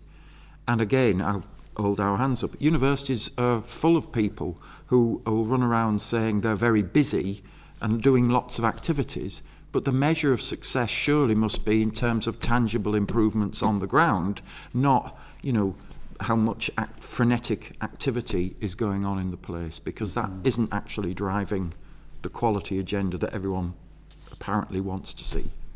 Well, and that's true of this assembly as much as any other institution. And I mean, I welcome you being critical and the challenge, and that is our purpose in this inquiry. You mean that we're wanting to say, well, things can be done better and improvements can be made, and there can be greater efficiency.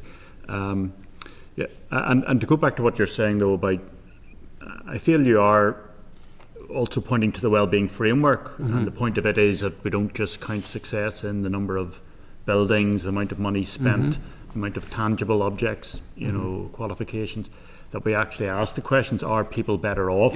Is their quality of life? Do they feel more positive about and you make the point there about you can build more houses, but actually if homelessness is increasing, that's the measure of people's experience in life.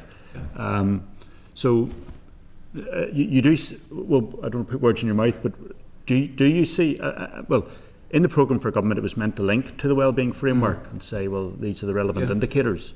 So you do see some value in the wellbeing framework? Yeah, of course there's some value in the wellbeing framework. It's like motherhood and apple pie.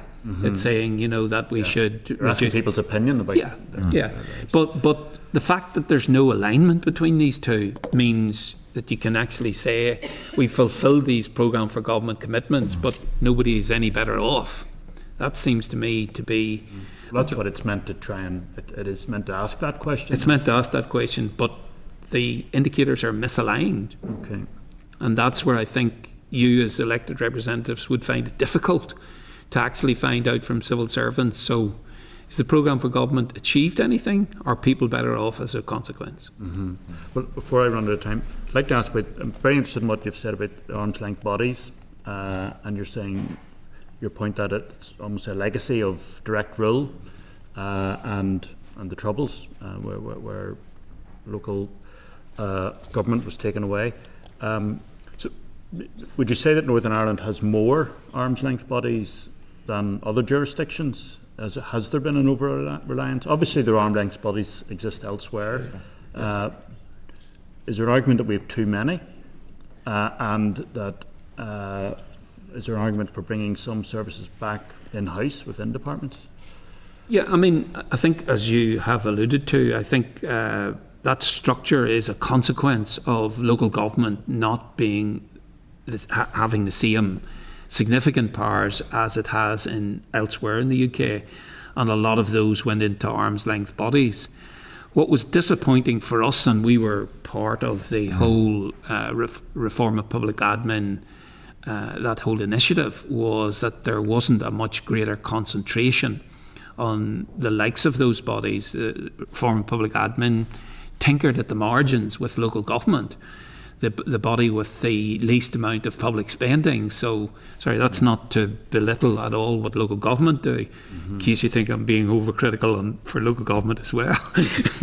but simply to say that there was an opportunity there to relook at those bodies, and I think that was a missed opportunity, and perhaps there should be another opportunity to, like RPA Mark II, which is not vested in the hands of civil servants who wanted to protect their own departments, but rather looking at the public sector holistically to include arm's length bodies.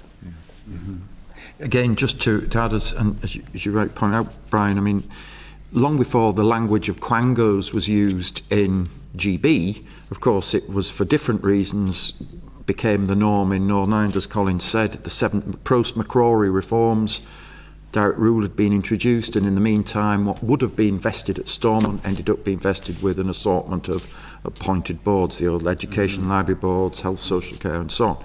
Now, of course, at the time, Colin mentioned it, at the time of RPA, it was mooted, and what the favoured model was a strengthened local government that would take back functions. But interestingly, in our research at the time, when we spoke to all the political parties, there was really no great enthusiasm for a restoration of the type of functions which historically would have been invested with local government, like education, social services, housing, which are in GB to some extent.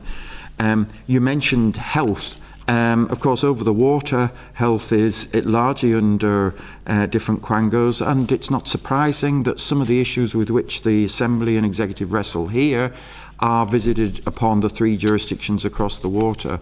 The health service budget's basically out of control, accountability is tenuous. All the mechanisms that have been brought in to try and introduce them under successive Labour and Conservative governments have either been brought in and then unwound, and all the while it hasn't really driven what's the important thing, productivity in the service, which has really tanked in the last 4, 5, 6, 7 years. And in terms of public understanding, there's very little. So on the health side of the house, we are, as it were, in the same predicament as elsewhere in these islands. So just one last point. If I'm writing down productivity and reform are more difficult in arm's length bodies, is that a conclusion you? Wouldn't necessarily say productivity. I mean, we haven't looked at how productive these bodies are, but I certainly think they're worth revisiting as a component of the structures of government that we have here. I mean, when you see those stark figures, 75 or 70 odd percent of the budget is in the hands of arm's length body, over which you do not have direct control. You have very much indirect control. There's something wrong about that, and these are the key services that affect citizens: health, education, housing. Okay. Thank you. Yeah, but I do need to bring others now. Dr. Aiken, because we have other witnesses. Interesting and very useful as this evidence session has been. Dr. Aiken, Steve Aiken. Yeah, thank you very much indeed, and thank you very much indeed for your evidence as you come through. It's been particularly noteworthy, and bearing in mind this has been an area of some interest to this committee for a period of time. But it was interesting how you used the sort of keep the show on the road approach. But when we looked at particularly the evidence that's come from sort of the RHI inquiry and also the evidence that's come from the COVID inquiry, there's very clearly that there is not only, as we talk about, stovepiping, but there's very little of cross-pollination of ideas. So just a couple of thoughts. What consideration has anybody given to the idea of senior civil servants in Northern Ireland not being promoted unless they've had experience outside of Northern Ireland? I noticed that SES grades 1 to 4, if you look at their framework, a lot of them have just worked their way up through the Northern Ireland Civil Service. They don't actually have any experience outside the Northern Ireland Civil Service. So I just wonder if you could look to that senior grades, for instance, in policing, they have to do so many tours outside of, let's say, sort of Northern Ireland, or in other areas they have to go across other departments before they're put into senior positions. Just a question on that. The second question is related to that one. It's quite clear that we had the opportunity for a real transformation, but the person that we wanted to do it, Sue Gray, the great disruptor, was very much blackballed by both the senior members of the civil service here and also by the sort of the senior leadership of both the two largest political parties at the time. How important do you think it is to get a disruptor at head of the leadership if we're going to make any changes to how the Northern Ireland Civil Service is run? And finally, I'm very interested in your conversations about measurable output and the fact that if you read the programme for government, you couldn't put your single finger on anything that anybody's responsible for. And having sort of responsible people responsible for 15 or 16 layers of it, with nobody actually, the Henry Kissinger question, if I want to see who's responsible for fixing the roads, you'd be about 20 different answers if you got that from. How important do you think it is to have direct accountability and responsibility in the organisation that can be measured? That's it. With a few different bits there. The one was about experience. I think you took notes, so you don't need me to summarise them all for you. Colin, thank you very much, Dr. Aiken, for your comment. It was actually, I was minded to make a comment to the committee in preparation for today on the very point that you've raised, and it's been raised in relation to Scotland and Wales about whether or not there was a case for a separate civil service in those jurisdictions. What's clear is that in relation to the NICS and its relationship with the UK civil service, the Home Civil Service, there may be an argument for adopting the policy that you say, that you must spend some time certainly outside of Northern Ireland. What I think unarguable is the case that whereas in Home Civil Service they have Government Campus, the successor to the National School of Government, trying to work with the latest ideas on dealing with change in organisations, the point that Professor Knox made. We have our CAL in Northern Ireland, the Centre for Applied Learning. But really, I think there are synergies there that are being lost, and the NICS should be more open to developing closer links with the counterpart body for Westminster. If I could just comment briefly on the other two points. Sue Gray, probably, without making disparaging remarks about the individual who did get the position, it's clear that if you're going to appoint someone who's going to be, in your case, somebody, in your words, somebody who's going to be a disruptor, that has to be someone with whom the parties, the principal parties, are prepared to give them some ground and make headway. Otherwise, you're clipping their wings before they even get started. And then, well, Dr. Kissinger, measurable outputs. I will just say, again, speaking to Colin on the way up today, the accountability word's very interesting, because the key part about it, which is often lost, is, so what? Somebody's accountable. What actually happens? How many heads actually roll? Who actually pays a price for when things go wrong? And all too often, blame is shuffled off somewhere else, and the worst that happens to someone is pensioned off, gardening leave, or quietly leave the organisation. And until that is addressed, committees like this will be sitting for an awful long time debating the same question. Or even given a knighthood and you put in charge of a quango. Hey, I finish on that point. Okay, thank you very much. Just before we, that was an extremely useful evidence session. You, and that's a forceful point you've made at the end there about accountability, and basically the fact that there aren't clear, if I'm summarising it correctly, the disincentives aren't clear enough and robust enough for clear examples of failure. I mean, I suppose the counterpoint to that would be civil servants, ultimately the people who are most accountable for policy failure are ministers. They're electable at the ballot box. Are there examples in neighbouring jurisdictions where senior civil servants have been made accountable and i.e. heads have rolled that you think would not have happened here because our system doesn't provide for it?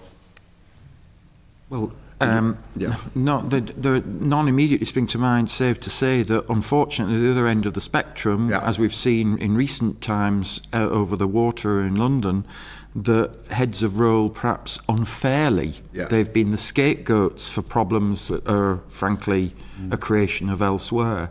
So again, to make the point about this is not just about beating up on civil servants. And notwithstanding the provisions of the various codes and frameworks which are there to protect and all the whistleblowing protections that exist, it's clear though that there needs to be a movement here, because too few people in the end, partly because of the risk aversion that I mentioned and we mentioned earlier, too few people in the end pay the price for failure. And do you mean politicians as well as civil servants? Well, of course, with politicians, of course, in other settings, usually, not always the case, usually the swings and arrows of outrageous fortune and the electorate usually take their toll on that. As we happen here, but yes, I think in other places, yes. In other places, but in Northern Ireland, we know again, as part of our context, that often that doesn't necessarily translate. So whatever the general electorate frustration about the system, it isn't necessarily manifest in decisive electoral change. Does that reinforce the dysfunction, some of the dysfunction and accountability issues you talk about in the senior civil service? Because if they think, well, look, but let's be honest here, none of these people, no matter how good or bad these ministers are, and I make comment regularly on the performance of the executive, but I'm not specifically in this instance, but no matter how bad political performance is, these guys are going to get re-elected and they're going to be in power next year anyway, so what does it really matter whether I deliver or not?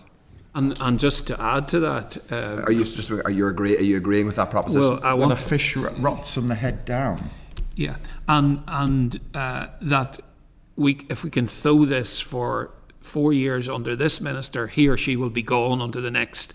Even if their political party is elected, there'll be a new minister with a new mandate, and he or she may sideline some of the public policy issues that his predecessor or her predecessor have put in place. I think broadly you're not disagreeing with the point that the sort of stasis in our political system tends to doesn't tend to incentivise civil servants to absolutely think my career is going to depend on delivery here, because number one, the public is not going to punish the parties who are ultimately accountable for it, and number two, the way our system tends to work is that parties will shuffle in and shuffle out individual ministers. So even if the same party has the same ministry, and often they don't, it'll be a different Georgian Bloggs who's in charge of the department.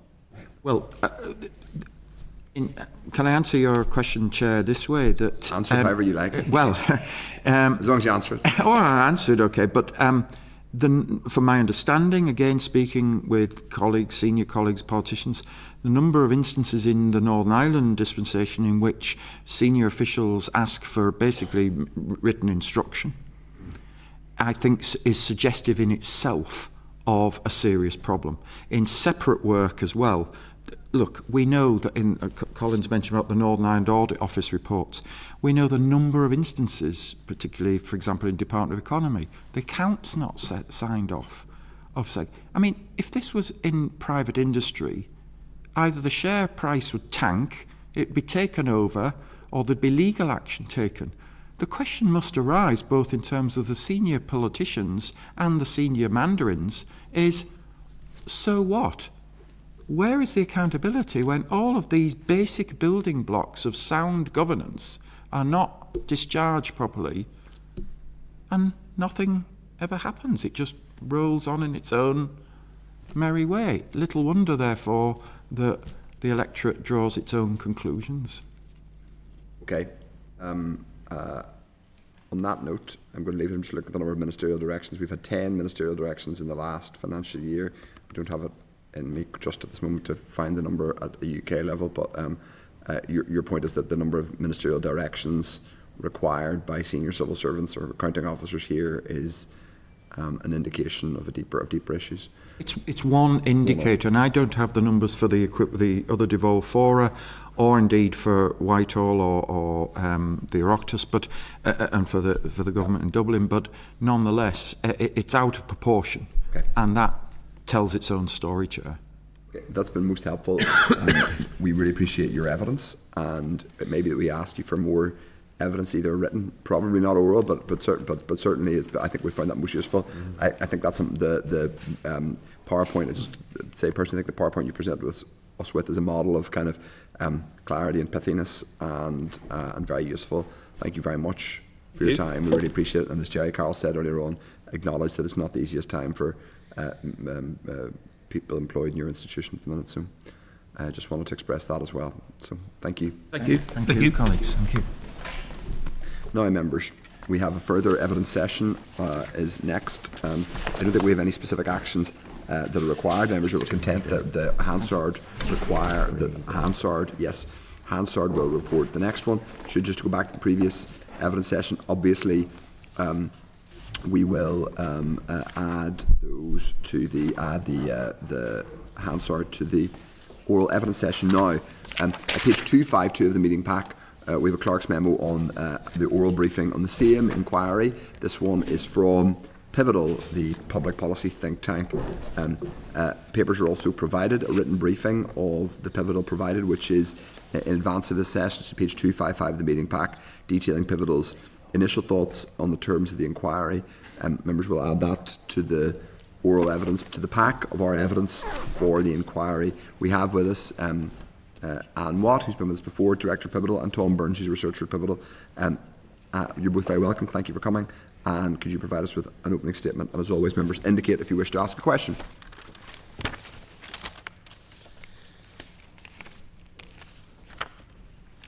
And you do have the briefing pack in front of you. Thank you, Chair, and thank you to the committee for the invitation to be here today. The Chair's already pointed to our note of written evidence, yep, which I hope you have a chance to look at. My name's Anne Watt. I'm the Director of Pivotal. With me is Tom Burns, who's a researcher with Pivotal. Tom led our project last year looking at the policy delivery in the Northern Ireland Civil Service, which resulted in the report, which I'm just trying to find, this one, which I really commend to your reading. What we're going to talk about today is largely drawing on that report about policy delivery in Northern Ireland. Now, that report was not exclusively about the civil service, but it had a huge amount to say about the civil service, and we're glad to be able to share some of those findings with you today. The research that we did there was based on 30 research interviews with former ministers, MLAs, SPADs, civil servants, business leaders and voluntary and community sector representatives. So it's a really thorough piece of research with a wealth of evidence within it. It covers broader issues than just the NICS, but it has got a lot to say that's relevant to this committee's inquiry. So we're going to centre our comments around that report, but we'll try also to bring in other evidence that we've looked at, most obviously the recent Northern Ireland Audit Office report and Deloitte's State of the State report, as well as some of Pivotal's broader work monitoring delivery by the executive. So we've got 5 headline themes to share with you in this opening statement, and then we can move on to questions. So the first one, and again, this is very much drawing on the policy delivery report. The first one is that Northern Ireland civil service leaders operate in an unstable political context and have to manage complex lines of authority. So our research found that political instability means that civil servants' immediate concern is often simply keeping the ship afloat through various crises. Interviewees in our research pointed to Brexit, COVID, fragile political relationships and frequent collapses of the executive as challenging circumstances that had to be managed. So time, energy and resources are used up just surviving, leaving much less capacity for pushing forward policy development and delivery. All of these pressures have left many civil servants fatigued and dejected. Nevertheless, we heard many examples of where strong and consistent civil service leadership of a project had made change happen. Moreover, we were also told that the complexity in lines of authority within the NICS can make providing stable, clear leadership harder. As you already heard this afternoon, permanent secretaries are responsible to their ministers, and the head of the civil service has no formal authority over them. Management of the NICS overall sits with the finance department. The NICS board provides strategic leadership for the NICS, but all departments operate as separate entities and are responsible to their minister rather than collectively. Second big theme, the NICS needs a much greater mix of people and experience, particularly specialist skills. So the Northern Ireland Civil Service remains dominated by generalists, as is the traditional civil service model. We note that in Great Britain, the civil service has moved significantly away from that model in the last decade, with a much greater recruitment of people with skills in digital and data, procurement, commercial, project delivery, analysis and science. And also in Great Britain, staff are being encouraged to stay in posts longer to develop skills and knowledge. And the NICS has been slower to change, with a shortage of specialists, particularly in digital, data, commercial and AI roles. We also found in our research that there's a hesitancy around the use of secondments and too much reliance on paying external consultants, who one of our interviewees rather cynically said, borrow your watch to tell you the time. Some interviewees, particularly from the voluntary and community sector, told us that civil servants were far too removed from the real world and that much more connection to how policies were delivered in practice was needed. Interviewees from business and the voluntary sector pointed out the significant churn generated by frequent job moves in the civil service, and that this was a barrier to building meaningful relationships with external partners and to effective delivery. And that pattern could also give a message to civil servants that staying in one role to acquire deep expertise was not valued. Our third theme was a culture of risk aversion standing in the way of progress. Our research found that there was a huge respect for the abilities, commitment and hard work of civil servants, but that deep cultural issues reduced their effectiveness. The issue mentioned most by our interviewees was risk aversion, particularly since RHI.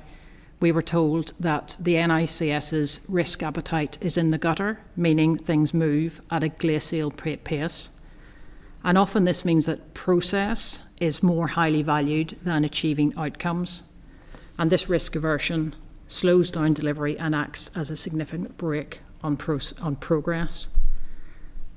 Detailed attention. Has that got worse since RHI? That's what we were told in the research. Yeah, so we were talking to people who'd been involved in this, either as civil servants or MLAs, ministers, and they definitely said risk aversion, was always an issue, but it had got worse.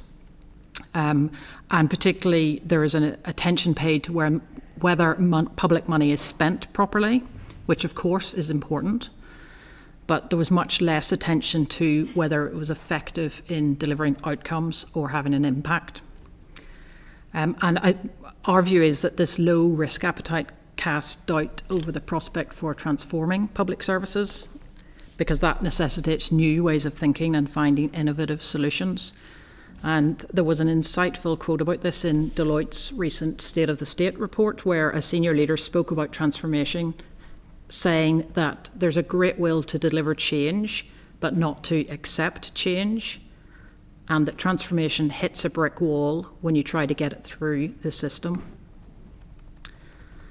So our fourth theme, again, which has come up already this afternoon, Northern Ireland's institutional structures hinder joint working across departments, and you had a long conversation about this with the previous witnesses.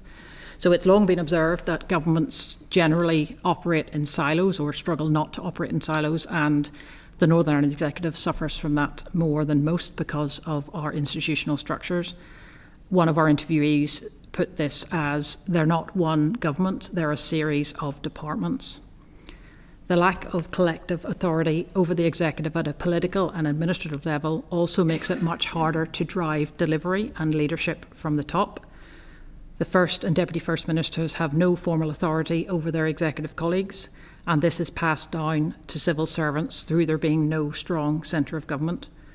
Departments as separate legal entities are not bound by collective responsibility except where agreed, such as with the Programme for Government, and even then there's no enforcement mechanism to maintain it.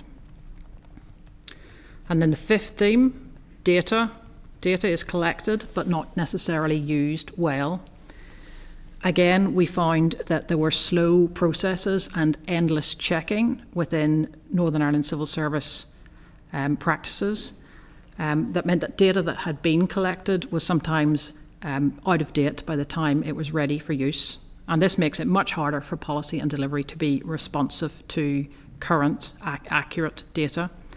Data sharing between and within departments can be a challenge, and the greater emphasis on the data profession, which is being established, may help with some of these issues. The use of targets within strategies and policies can help set direction and drive accountability, but our research found that civil servants often fear targets becoming hostages to fortune. And we note that the Programme for Government included only a handful of targets, and so it is still unclear how success will be measured against the 9 priorities, another theme that has come up this afternoon so far. So just yesterday as well, I should say, but in any case, to know so finally, we have some brief suggestions about how performance and culture in the Northern Ireland Civil Service might be improved. Again, based on the findings in our research, and so not necessarily an exhaustive list, or not intended to be an exhaustive list. I think it's important to say that improving performance and culture in the NICS is all about people. The people in the NICS are the greatest asset, and they need to be recruited, managed, developed and inspired to deliver as best they can. So this is all about people. And we note that from the NIAO report recently, 7 out of 9 departments identified people as a key corporate risk to their effective delivery, and that is very concerning. So our suggestions are, first of all, the workforce in the civil service should aim for a mixed economy of generalists and specialists. Developing deep expertise should be valued, and the ongoing work to develop job families should help in assisting progressions and creating greater career specialisms. There should be much more encouragement and facilitation of secondments in and out of the NICS. Civil servants should be enabled to get experience of other sectors, including frontline service delivery.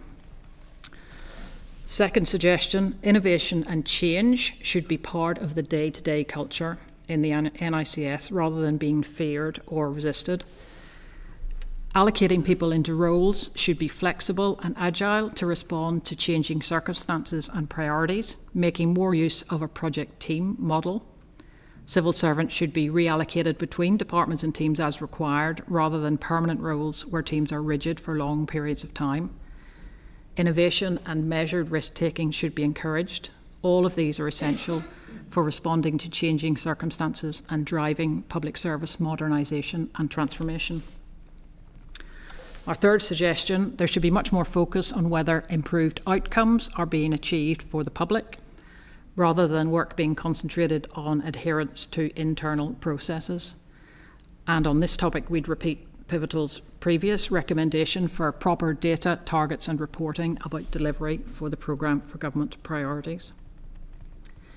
Fourth idea or suggestion is that consideration should be given to changing lines of accountability. We note that New Decade, New Approach said that civil servants should work for the executive as a whole, not just their minister, but that this has never been taken forward. Our report suggested that the head of the civil service should be the senior responsible officer for the delivery of the programme for government, with some of our interviewees suggesting she should be the accounting officer for the NICS as a whole. And the final suggestion we have, and this is where I'll finish, is the effective delivery of the commitments in the people strategy is essential, particularly on performance management, sickness absence, vacancies, recruitment and strategic workforce planning. The recent Audit Office report found very disappointing progress in many areas over the last 5 years, and so the new people strategy is welcome. The necessary changes need to be accelerated and delivery closely monitored. Action is needed from all departments to deliver the people strategy, while the Department of Finance leads on the policy. It's for each department to manage their own people day to day, so delivery of the people strategy is a collective responsibility for all ministers and senior civil servants. Okay, thank you very much, members. As always, indicate if you wish to ask questions. In broad terms, would you say the Northern Ireland Civil Service is fit for purpose? I think you have to look at what outcomes we're experiencing in terms of public services, and you have to look at our public finance position. And if you look at either of those, you couldn't say that those are in a positive place. So ultimately, it's ministers who make decisions and civil servants serve them, but responsibility for achievement of any of those outcomes has to fall, I think, on both, on ministers and on civil servants. So I think there has to be responsibility on civil servants for the poorer quality of outcomes across public services at present. And I think, is the civil service fit for purpose? I think you have to, the obvious place to look, if you want to answer that question, is the Audit Office report recently, which looked at exactly that question. And I think they found significant shortcomings, particularly that their previous recommendations had been partially implemented. So there are significant issues that need to be addressed, and I think if you you dig down a further layer, I would say we need a much greater mix of people in the civil service, a much greater mix of skills. It needs to be more agile. It needs to be more willing to change, to promote innovation and new ideas, and to drive transformation, which is so essential across public services. Okay, so that's helpful. You have said, I suppose, then that there's a leadership issue within the civil service, but it's connected to political challenges. So the note that you sent us makes clear that, if I'm representing you correctly, the political instability and the political issues that are well rehearsed here, some of them are structural because of the nature of how we have organised ourselves for very good historic reasons, but those have evolved in particular ways that have created very particular political dynamics that are not always easy to manage, and fairly regular collapse of the institutions. do you think if it's possible to adjust for that or strip that out, do you think it's possible to say that were we to be in a situation where, for example, we had more functioning institutions, with more, say, for still power sharing institutions, still, joint first ministers and all those things, but there had been less instability and fewer periods of collapse, or perhaps no periods of collapse, do you think the civil service would be in a better place, or would there still be fairly significant issues?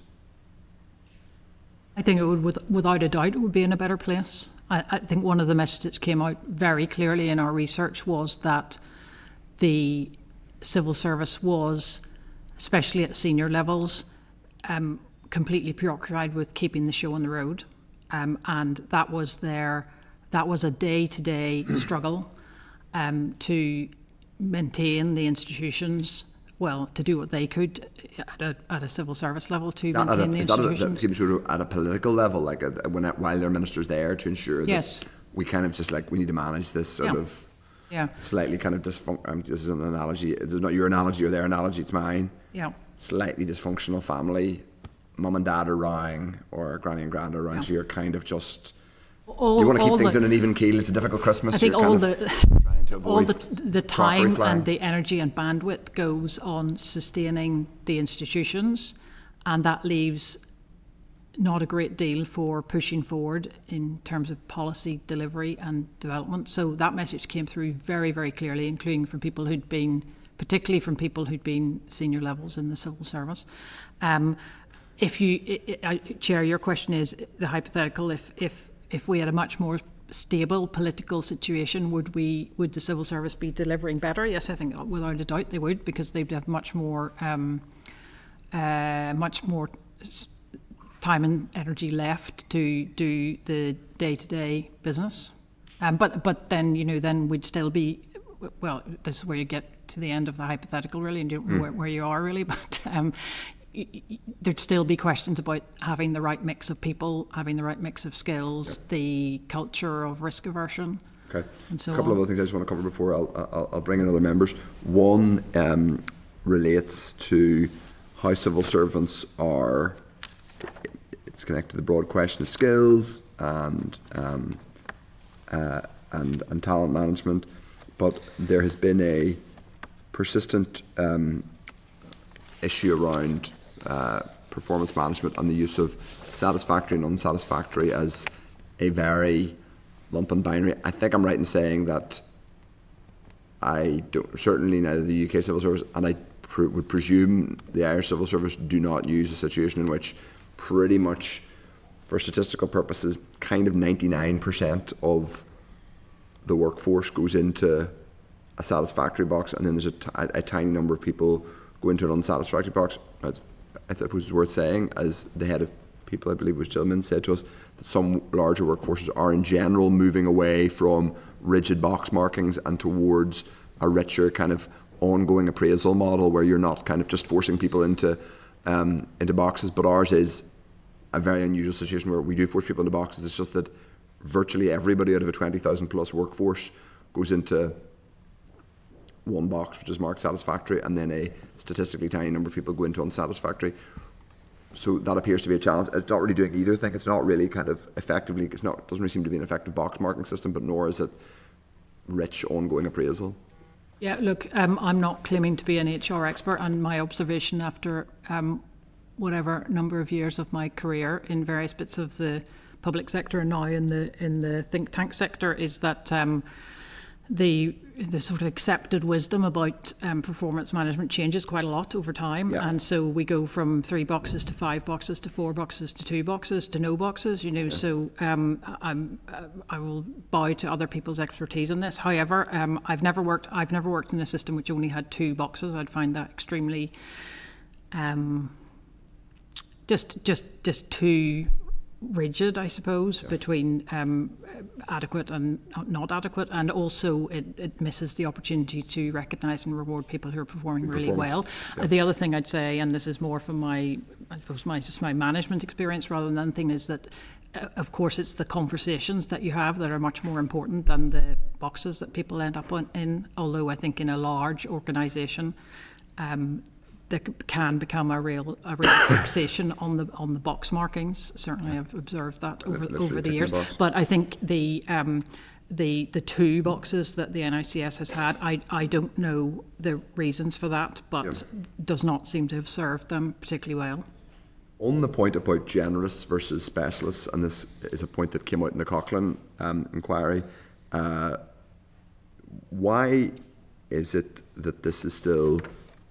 Now, obviously, there is certainly an effort and an intention to recruit more. You talked about the data specialists into the Northern Ireland Civil Service, but why is that such a challenge here? Why is that the phrase that's used, the kind of old school Mandarin generalist? Why is that? Why is that such a persistent, sticky challenge to that cultural preference for them in the civil service here?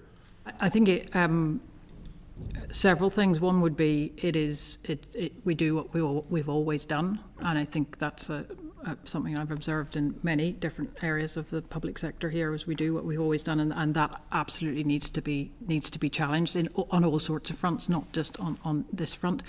I suppose as I'd also note what I said about how the GB civil service has really advanced in this in the last decade, and that hasn't happened in Northern Ireland, and maybe it's about to happen here.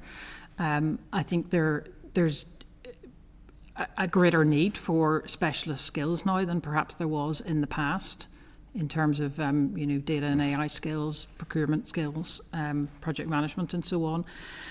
And we just haven't caught up with that need. And of course, the civil service, not just here, but more widely, has been guilty of thinking that generalists can turn their hand to anything, which of course they can't, or not, certainly not well, and we've learnt that to our cost. If I could just add to that quickly, Chair. I think, as Anne pointed out, the last sort of 10 years in the Home Civil Service has demonstrated a move towards that more mixed economy that we've advocated for, and I think if you look back at the last decade here, it has been marked persistently by collapses or crises of various different guises. And I think what it points to is how difficult it is to maybe diversify that workforce and move that direction whenever you are so preoccupied with keeping the ship afloat or keeping the ship on the water, whatever the quote was that came from our report. So maybe if there is sort of a period now of greater stability going forward, that we can look towards maybe that more mixed economy model, but there have obviously been significant challenges in the last 10 years where we couldn't have kept up, say, with the GB civil service. Okay. I want to bring in members in a second, but on the point about the head of the civil service, which has been something that's come up, it is unusual that we have this person who has a kind of coordinating or perhaps figurehead role, but doesn't have really very much actual either line management responsibility or some line management responsibility for permanent secretaries, but lack of clarity on their own reporting structures, but also lack of ability to direct others in terms of delivery, whether that's HR issues we're talking about or even PFG. Is that a structural challenge for the Northern Ireland Civil Service, the kind of strangeness of that role? Yeah, I think it is, and it sits alongside the lack of a strong centre of government at a political level either. So the First and Deputy First Ministers don't have any authority over departmental ministers beyond, I suppose, whatever collective commitment they can reach around, say, delivering a programme for government or whatever it is, or beyond political connections between different ministers as well.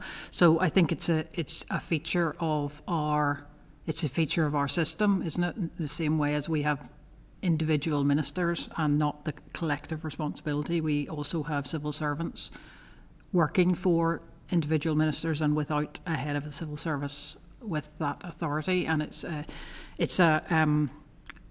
symptom of the institutional structures and it's hard to see how that would change. We have suggested in our latest, in that policy delivery report, we did suggest that the head of the civil service could be made accountable for the delivery of the programme for government overall, which would give her more authority over in that realm of the PFG priorities. It would give her some more authority over permanent secretaries in other departments, but that would be a stretch of the institutional arrangements, I think. Indeed. And they obviously aren't, the fact that they themselves aren't an accounting officer is means they're kind of unique sort of in the civil service in that regard. Okay, I'm going to bring in others now. Deputy Chair, first of all. Yeah, thanks very much, and thanks to you both for coming. And I really like your recommendation where you're talking about, changing the day-to-day culture to be that of innovation. I think that kind of, cuts to the heart of a lot of this. You had the comment in your report, what page was it at? It was quite near the start of it, about how somebody had fed back that they thought that the Audit Office and Public Accounts Committee were there to beat up civil servants. And I previously was, sitting on the Public Accounts Committee, and you very much feel that attitude coming through from some, but not all. And I think that it is a challenge that needs, to be pushed back against, because we have the need for the openness, accountability, transparency within the civil service. And I think it's a challenge to try to get the good messaging out. I know in the Public Accounts Committee, there were times where you had civil servants in and they were very open about the challenges they face, and it actually gives a good opportunity for the committee and us as elected representatives to make recommendations that will help, with the structures and the funding. Then we also had things where the evidence of things going well led to recommendations that you should do it more. Like we had the Reducing Adult Reoffend and the Voluntary Community Sector Organisation doing something good, and we were able to recommend rolling that out to others. And I think it was the access to GPs, we were able to make recommendations with the Patient Client Council whenever they came in that actually listened, to these voices more, and that cross-cutting element of the work. So you've obviously made that recommendation about the culture piece, and I totally agree with you. But I just think it's a huge challenge there, and I don't know how we face it, or how embedded the culture change would be, or just have you any thoughts around where we go with that, or how we just push that right through, and us as elected reps, what we can do to try to support that. I think the unease with the Public Accounts Committee and the Audit Office, I think, stems from that wider kind of risk aversion that we found in the civil service, and I think particularly we found in the interviews that became even greater post RHI, as a lot of these issues did. I think sort of I think civil servants sometimes can be behind the scenes people and want to be behind the scenes people, and maybe the public accountability and the spotlight being on them sometimes causes some nervousness perhaps. I also think maybe it does point to the point that we made earlier of sort of I guess because the institutions haven't been around consistently, there hasn't been the time to build up those kind of healthy relationships between the political and the administrative institutions, and then also with kind of semi-autonomous bodies like the Audit Office as well, where you can build up working relationships that are more positive and constructive. And the civil service, I think sometimes feels that they are keeping the ship afloat, and then all these other issues come to the fore and they haven't had a chance to deal with them, and then those are the ones that get the headlines rather than the behind the scenes work that they're consistently doing. One of our interviewees actually did sort of mention, I think sort of half in jest, half not, but the work that is done whenever the institutions were collapsed, and as well as kind of just the general administrative work, pushing things forward like Project Stratus with the fibrous broadband in rural areas, as something that was really driven sort of in a period of political stasis, but the civil service really grabbed the bull by the horns and moved that forward. So there definitely is, I think, a space for the political administrative institutions to try and find those areas where we have a shared concern as to how we want to make something better. I think the PFG is maybe the perfect place for this, and works, I suppose, constructively to find where one can help the other. It goes back to this point of leadership we've already talked about from political and senior civil servants. And then how sort of the other institutions, the Assembly more broadly, and particularly maybe the Public Accounts Committee and also the Audit Office, can work to critique that, as is their job, but also to, I suppose, support that and to show where the good work is. It's something I think we often find in our own work as well, is we don't want to be overly critical all of the time. We want to show the good examples, and we hope that this report does. We point out numerous times the good work the civil service does and the high regard that they're held by many people. But there's definitely work, I think, to try and improve that culture, and it does come from the risk aversion, and we need to have a more confident, strident civil service at the first instance, and then sort of working, I think, with the other institutions to benefit that going forward as well. Yeah, and just getting to the crux of that, everyone talks about wanting to see transformation. It's just what it actually looks like and delivering on it. And again, I just really welcome you have made constructive comments and recommendations throughout, which is what we're looking for as to what we can do going forward. And you'd made comments in a few places. I took note of it around just the importance of the voluntary community sector, and it's something that I do raise consistently, that I don't think we actually have a true quantification of how much is delivered by the sector in terms of the programme for government and the goals that are there, and the need to work more closely together with the civil servants, rather than, I think you'd give quite a specific example of of some of the feedback there, and just trying to break down those barriers. And I suppose, as you say, it's making it more maybe explicit in the programme for government and setting that tone from the top right the way through, because it does feel quite often, and we had the debate in the chamber yesterday about how it's often seen as a separate thing, the voluntary community sector doing what they do and then the civil service doing what they do, and we need to, it's a body of work, I think, for us all to try to align the two and make sure that we're getting the best use of those working put together. I think you're absolutely right. The voluntary and community sector delivery of public services is absolutely indispensable and essential, and without it, a large amount of what we see as essential services would disappear and collapse. And we've obviously had the ongoing issue with the local growth fund and indeed services that are disappearing because of the lack of funding, which is a really regrettable situation.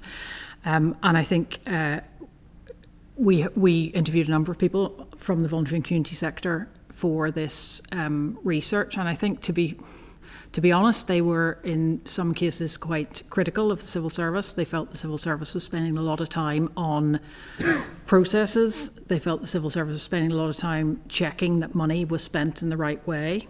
And again, I'm not saying that isn't important. Of course it's important, but there was much less focus on outcomes, and the voluntary and community sector really urged the civil service to be much more connected as well to frontline delivery, and they felt that civil servants were often quite detached and a bit academic in their approach rather than really thinking through delivery. So that's definitely part of what we would say is needed in terms of the skills mix, would be much more interaction between civil servants and the voluntary and community sector and others, and the business sector, other sectors as well. But I think both can learn from each other, and maybe more secondments would be one way to do that. And I think there was a conversation at the end of the last session about requiring civil servants to work outside of the civil service in order to be promoted or in order to advance in their careers. And I would strongly advocate that, because I think you can become very insular if you just operate within one department or even just within the civil service, whereas you have your eyes opened when you go out and see things differently. And similarly, people coming into the civil service coming in from other sectors can learn a lot from that as well. Yeah, definitely, and I think it kind of, there's a whole circle of that, and it comes back a lot to what you're saying about the risk aversion, and you see it from both sides, as you say, Anne. Like, there is the responsibility of and it's felt by the civil servants through their bureaucracy. They're answering to their line management. They have to be able to cross all the T's, dot all the I's in terms of compliance and where the money's going. But how they actually then put it out then to the voluntary community sector just creates an awful burden of work. I spent a lot of time as an accountant in that sector, just moving information around in order to show all the different funders. It came down just as ridiculous as, a member of the public receiving service from the organisation, and you had to show that the staff resource, this, like a third of the outcome went to this, that and the other, and you're just moving data around to report back to all the different government departments and what value was there actually in doing that? So just, again, that same recommendation as you made, that just the culture of actual innovation to say, do you know what, there's an outcome here, this organisation's doing this. Let's not just get so caught up in, you know, chopping numbers around for the sake of 5 forms a month in a different format. I think there's and I think very clearly the civil service needs to be better at encouraging and valuing innovative ideas and people who come up with things that could be done differently through, you know, maybe something they've learned about from a voluntary sector organisation or from a business organisation or from, you know, an example from somewhere else. We need to be much more willing to change and take those ideas on board in order to do things better and to challenge the kind of prevailing just doing what we've done before. Absolutely. Thank you very much. Thanks, Chair. Okay, Brian Kingston. Just want to probe what you're saying about people staying in post, being moved around too much, but also maybe getting the time to be a specialist in a role. So we want the civil service to be a dynamic organisation that deploys its human resources effectively, like any modern institution or company needs to do. So, at one stage you're talking about the need for specialists who can be deployed, you know, maybe to tasks and the ability to be able to move around. But you also point to people having frustration when there's churn, too much churn. And people are almost at times you feel like there's a policy of not wanting somebody to be in a post for too long and wanting to move them on, and especially for those from outside, including voluntary and community sector, who are used to liaising with somebody and then they get moved on. So there's a slight contradiction there. You know, what is the right balance between allowing people to specialise and build up those relationships, but also being dynamic and deploying your human resources well, you know? Yeah, I'll start on that one if you want to come in. I would say there's a need for the civil service to think more about using project teams rather than just having people in permanent roles. So I think the Northern Ireland Civil Service is still very much set up with people in functional teams, and those roles largely stay the same. I mean, you know, they'll evolve over time, but slowly. And I wonder whether we need to have much more use of project teams where people maybe work on 2 or 3 different projects at the same time, as more of a matrix management approach. So you are deploying people in a quite a flexible way and quite an agile way towards where there's a need for their skills. So if you've got somebody, you know, with particular data skills or particular procurement skills, then they might be working on a couple of projects for 3 months and then they move on to another couple of projects. So you're drawing in the people that you need according to what the project need is, rather than just having standing teams that largely stay the same. So I think that is definitely something that the NICS should be thinking about more. Again, I think the GB Civil Service has moved towards that more project team model. So that's something that I think should be encouraged. And the question of specialists, I mean, I think it's important to say specialisms are not just about, they're not just about bringing in new people. They can be about developing the people you've got, and that's a really important aspect of this, that it's about ongoing training and development of existing civil servants, and noting I think it was in the Audit Office report, a very high percentage of civil servants said they weren't getting the training and development that they needed, which I thought was very concerning as well. Tom, do you want to add anything on that? I think there is, or at least there should be a difference, maybe not there should be a difference between the churn within the civil service and, I guess, a strategic deployment of secondments and change within the service. I think what came out from the discussions about the churn that we had in our interviews was that people seemed to be moving very, very quickly and then moving again very, very quickly, and there wasn't any chance to bed in on any level, not even to build a deep specialism that we kind of advocated for, but they were kind of just being shunted wherever there was a gap. I guess a more strategic use of a secondment or of a movement would be to figure out where someone maybe does have previous expertise that will be more valued somewhere, and they can have the time, for whatever amount of time is needed, to exercise those skills. I think the announcement about is it 70 maybe job families that's supposed to be coming through as an outrunning of the people strategy would hopefully sort of develop this further, that within maybe that project team or that wider group, people do have certain skills and certain abilities who can move within sort of that part of the family or that part of the system, and better develop those skills, and also better develop relationships within the civil service and without, with the voluntary sector as an example, or with business, which is different, or should be different, from a churn for the sake of churn, maybe to plug a gap. There's a lot in the audit officer's report and in other reports in the past about temporary vacancies and temporary promotions being used to fill those gaps. I think is where a lot of that churn is maybe trying to fix. But a greater use of secondments, I think, should be more strategic and better focused on where they can deliver the best outcomes, rather than just where we can move them to plug a hole. Okay. No other members have indicated they wish to ask a question. That was extremely useful, and please do keep in touch with us, particularly obviously as evidence evolves, and if there are any other things you think we would find beneficial, please do correspond with us, because this is an extremely wide-ranging inquiry. We appreciate your evidence, and we are our doors open for further evidence, particularly in written form. Great. Thank you very for much the invitation today. Thank you. Thank you. Okay, so members, we're now going to have a session in closed session on the Marriage and Civil Partnership Bill. It's going to be an overview oral briefing from the Bill Clerk. So members, we're back in.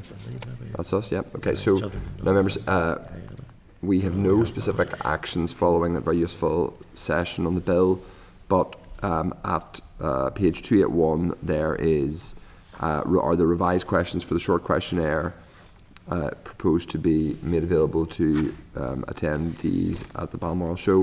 If members have any additions they want to make, are happy enough. Okay. 283 of the meeting pack is correspondence from the Committee for Agriculture, Environment and Rural Affairs. That committee has sent us a nil return. So members will add that nil return to the committee report. 286 of the meeting pack is the Hansard transcript of oral evidence with DOF officials, which took place the 22nd of April. That will be added to the evidence base for the committee stage 2. Now in the table pack at page 21 to 25, there's an up-to-date list of authorised religious bodies whose officiants have conducted marriages in recent years. There are 134, along with belief bodies authorised under temporary arrangements. There are 134 in total. Members requested this following the oral briefing with DSO officials on the 22nd of April. So seek agreement to add for the committee's call for reference to be extended to recognise bodies with a governance structure and a sizeable following. So that is the 4 main Christian denominations, Muslim, Hindu, the Jewish community, as well as specific bodies highlighted by members. We should probably also say there is, I believe, a Sikh group. Any group like that we can track down, Chair. What we've been made aware of is that the department has a list, but it doesn't necessarily have locations or contact details for any of these bodies. So that makes our job infinitely more complicated, and that's why we're looking for members' agreement to focus on the larger groups, because the amount of resource we could spend looking for contacts for some of the really small ones, and they probably wouldn't have the kind of structure that could respond in the way that we need. Yeah, I think there's quite an extensive list, and I would agree with that. And the few that I had raised, I know you've added that to the list, and I just wanted to check Owen had raised as well, as long as you've got a contact there. We have everything recorded, we've a few more we're going to add. I think as well. There's an onus too on us as members to think if we're seeing anything that's we think is relevant to highlight that as well. Okay, thank you. Right, now page 28 of the table pack is correspondence from the Justice Committee, which has given us a nil return. We will add that to the committee report. Now we are going to move on to correspondence agenda item 8. So the Economy Committee has sent us a call for evidence on the Petroleum Exploration and Licensing Repeal Bill, asking for our feedback. Excuse me. So members, if we're agreed, we will ask the department if there is a relevant policy locus for the Department of Finance, in the bill's provisions. 8.2 is another bill, the Utility Regulator Support for Decarbonisation Preparation Bill. It's page 310. And we will write to the Department to ask if there's any locus. Members are happy enough. Education Committee, Education Holiday Meals Payments Bill. That's at page 323 of the meeting pack. There's a call for evidence for the Education Committee on Education Holiday Meal Payments Bill. Members, we will ask the Finance Committee Department if there's a relevant locus there. So 8.9 is from the department and relates actually to the same thing. It's at page 30 of the table pack. It's copied correspondence from the Department of Finance to the Education Committee. The Education Committee previously wrote to the department asking if funding for financial payments could be ring-fenced on a recurrent basis. The department has replied to the Education Committee indicating that DOF would be happy to accommodate this for the existing DE resource DEL budget. However, if DE wish to seek additional earmarked funding for such payments on top of existing allocations, this would be a matter for the Executive to agree. Deputy Chair wishes to come in on that. Yeah, thank you. And I think that just as we've saw some of the private members' bills coming through, and the costings of them, and given the budget situation, I just wondered, is it something that as a committee would we be interested in inquiring around a procedure like in Westminster, where when you have a private member's bill, there's a requirement for a money resolution to come behind it, because we see a lot of these coming through and they do make me nervous. Just the process they're coming through, and when they get passed, there's a requirement in legislation. We've saw it with the hospital parking, and then it's requiring continued legislation then to defer if the money's not there. So I'm not entirely sure of the process, but I just know that in Westminster, that whenever a private member's bill comes so far, there is a requirement for a full money resolution, not just a generic research paper. And I don't know what the possibility would be here, but I just feel like with us as Finance Committee, is it something that we could raise in terms of what's the procedure here in terms of private members' bill proper costings? Because I know, again, like we saw it with the holiday hunger one, we had the raised paper and the member had brought it forward, and then the minister and officials, there's a lot of dispute around the figures of it. So I just wonder, is it something that we could maybe add a little bit of value to require accurate figures to be presented alongside those things? I'm not sure we can add, I'm not sure we have the virus to create a process around private members legislation, but it might be something that we or others recommend. But I do think there's a question we can ask in the first instance of the department, which is, what actions does the Department of Finance take when it becomes aware that a private member's bill exists and will likely create a cost should it be passed? I personally think that the holiday meals payment bill is a really worthwhile, worthy piece of legislation, but there clearly will be a cost to it. I would also say that I think the hospital car parking charges bill, I've said this in the floor of the Assembly, so I'm not breaking any confidences, has been a farce. I think it's damaged confidence in Stormont, because we've passed, the last bill that we passed before the end of the last mandate was a promise effectively to hospital work, to healthcare workers and people who use hospitals, that parking would be free. We've since legislatively had to delay it twice. I think that's a slightly farcical situation. So yes, I do think we should ask the question of the department: what processes are followed? Do they do any policy development? Do they produce any kind of note? At what point? And we can ask the Speaker too if there's any process in place. Not because these aren't good ideas or good things to be doing. Many of them are. I certainly think the holiday payments thing is, there's a strong argument for it. But if we're on the one hand having a finance minister saying, well, there's no money, we can't spend anything, so how dare you ask for any money or anything? And on the other hand, his party colleagues are bringing in private members legislation without specific funding commitments. I think that's a reasonable question to ask, so I think we should ask the department that and the Speaker that. Members are content? Thank you. 8.4 is the Irish Medium Education Workforce Planning Bill. The call for evidence from the Education Committee on the Irish Medium Education Workforce Planning Bill, so we'll ask the department if there's any relevant policy locus for the Finance Department in that bill. 8.5 is the Brussels report from January to March 26, that's to note. 8.6 is the Examiner Statutory Rules report, that's for noting. 8.7 is the integrated programme. It's the Hansard transcript of the departmental briefing on the integrated programme on the 22nd of April. we'll add that transcript to the next inquiry report. 8.8 is the Youth Assembly update to note. 9 is the draft ward work programme, which is filling up, and we are getting close to the summer, so the clerk will give us an update. Yeah, Chair, nothing particularly new. We just have our motion to extend the Marriage and Civil Partnership Bill and the debate on the committee's budget report, both happening on Monday the 11th. We have Balmoral next week, and then the week after that we have a fairly full meeting. The committee's agreed to start at 1, and first on the agenda for that meeting will be Hawks on the next inquiry. So that's pretty much just really the updates for that, Chair. Okay, thank you. Agenda item 10 is, so if members are agreed, we'll publish that on the committee website. Agenda item 10 is any other business. Does anybody have any other business? No. Agenda item 11 is the date, time and place of next meeting.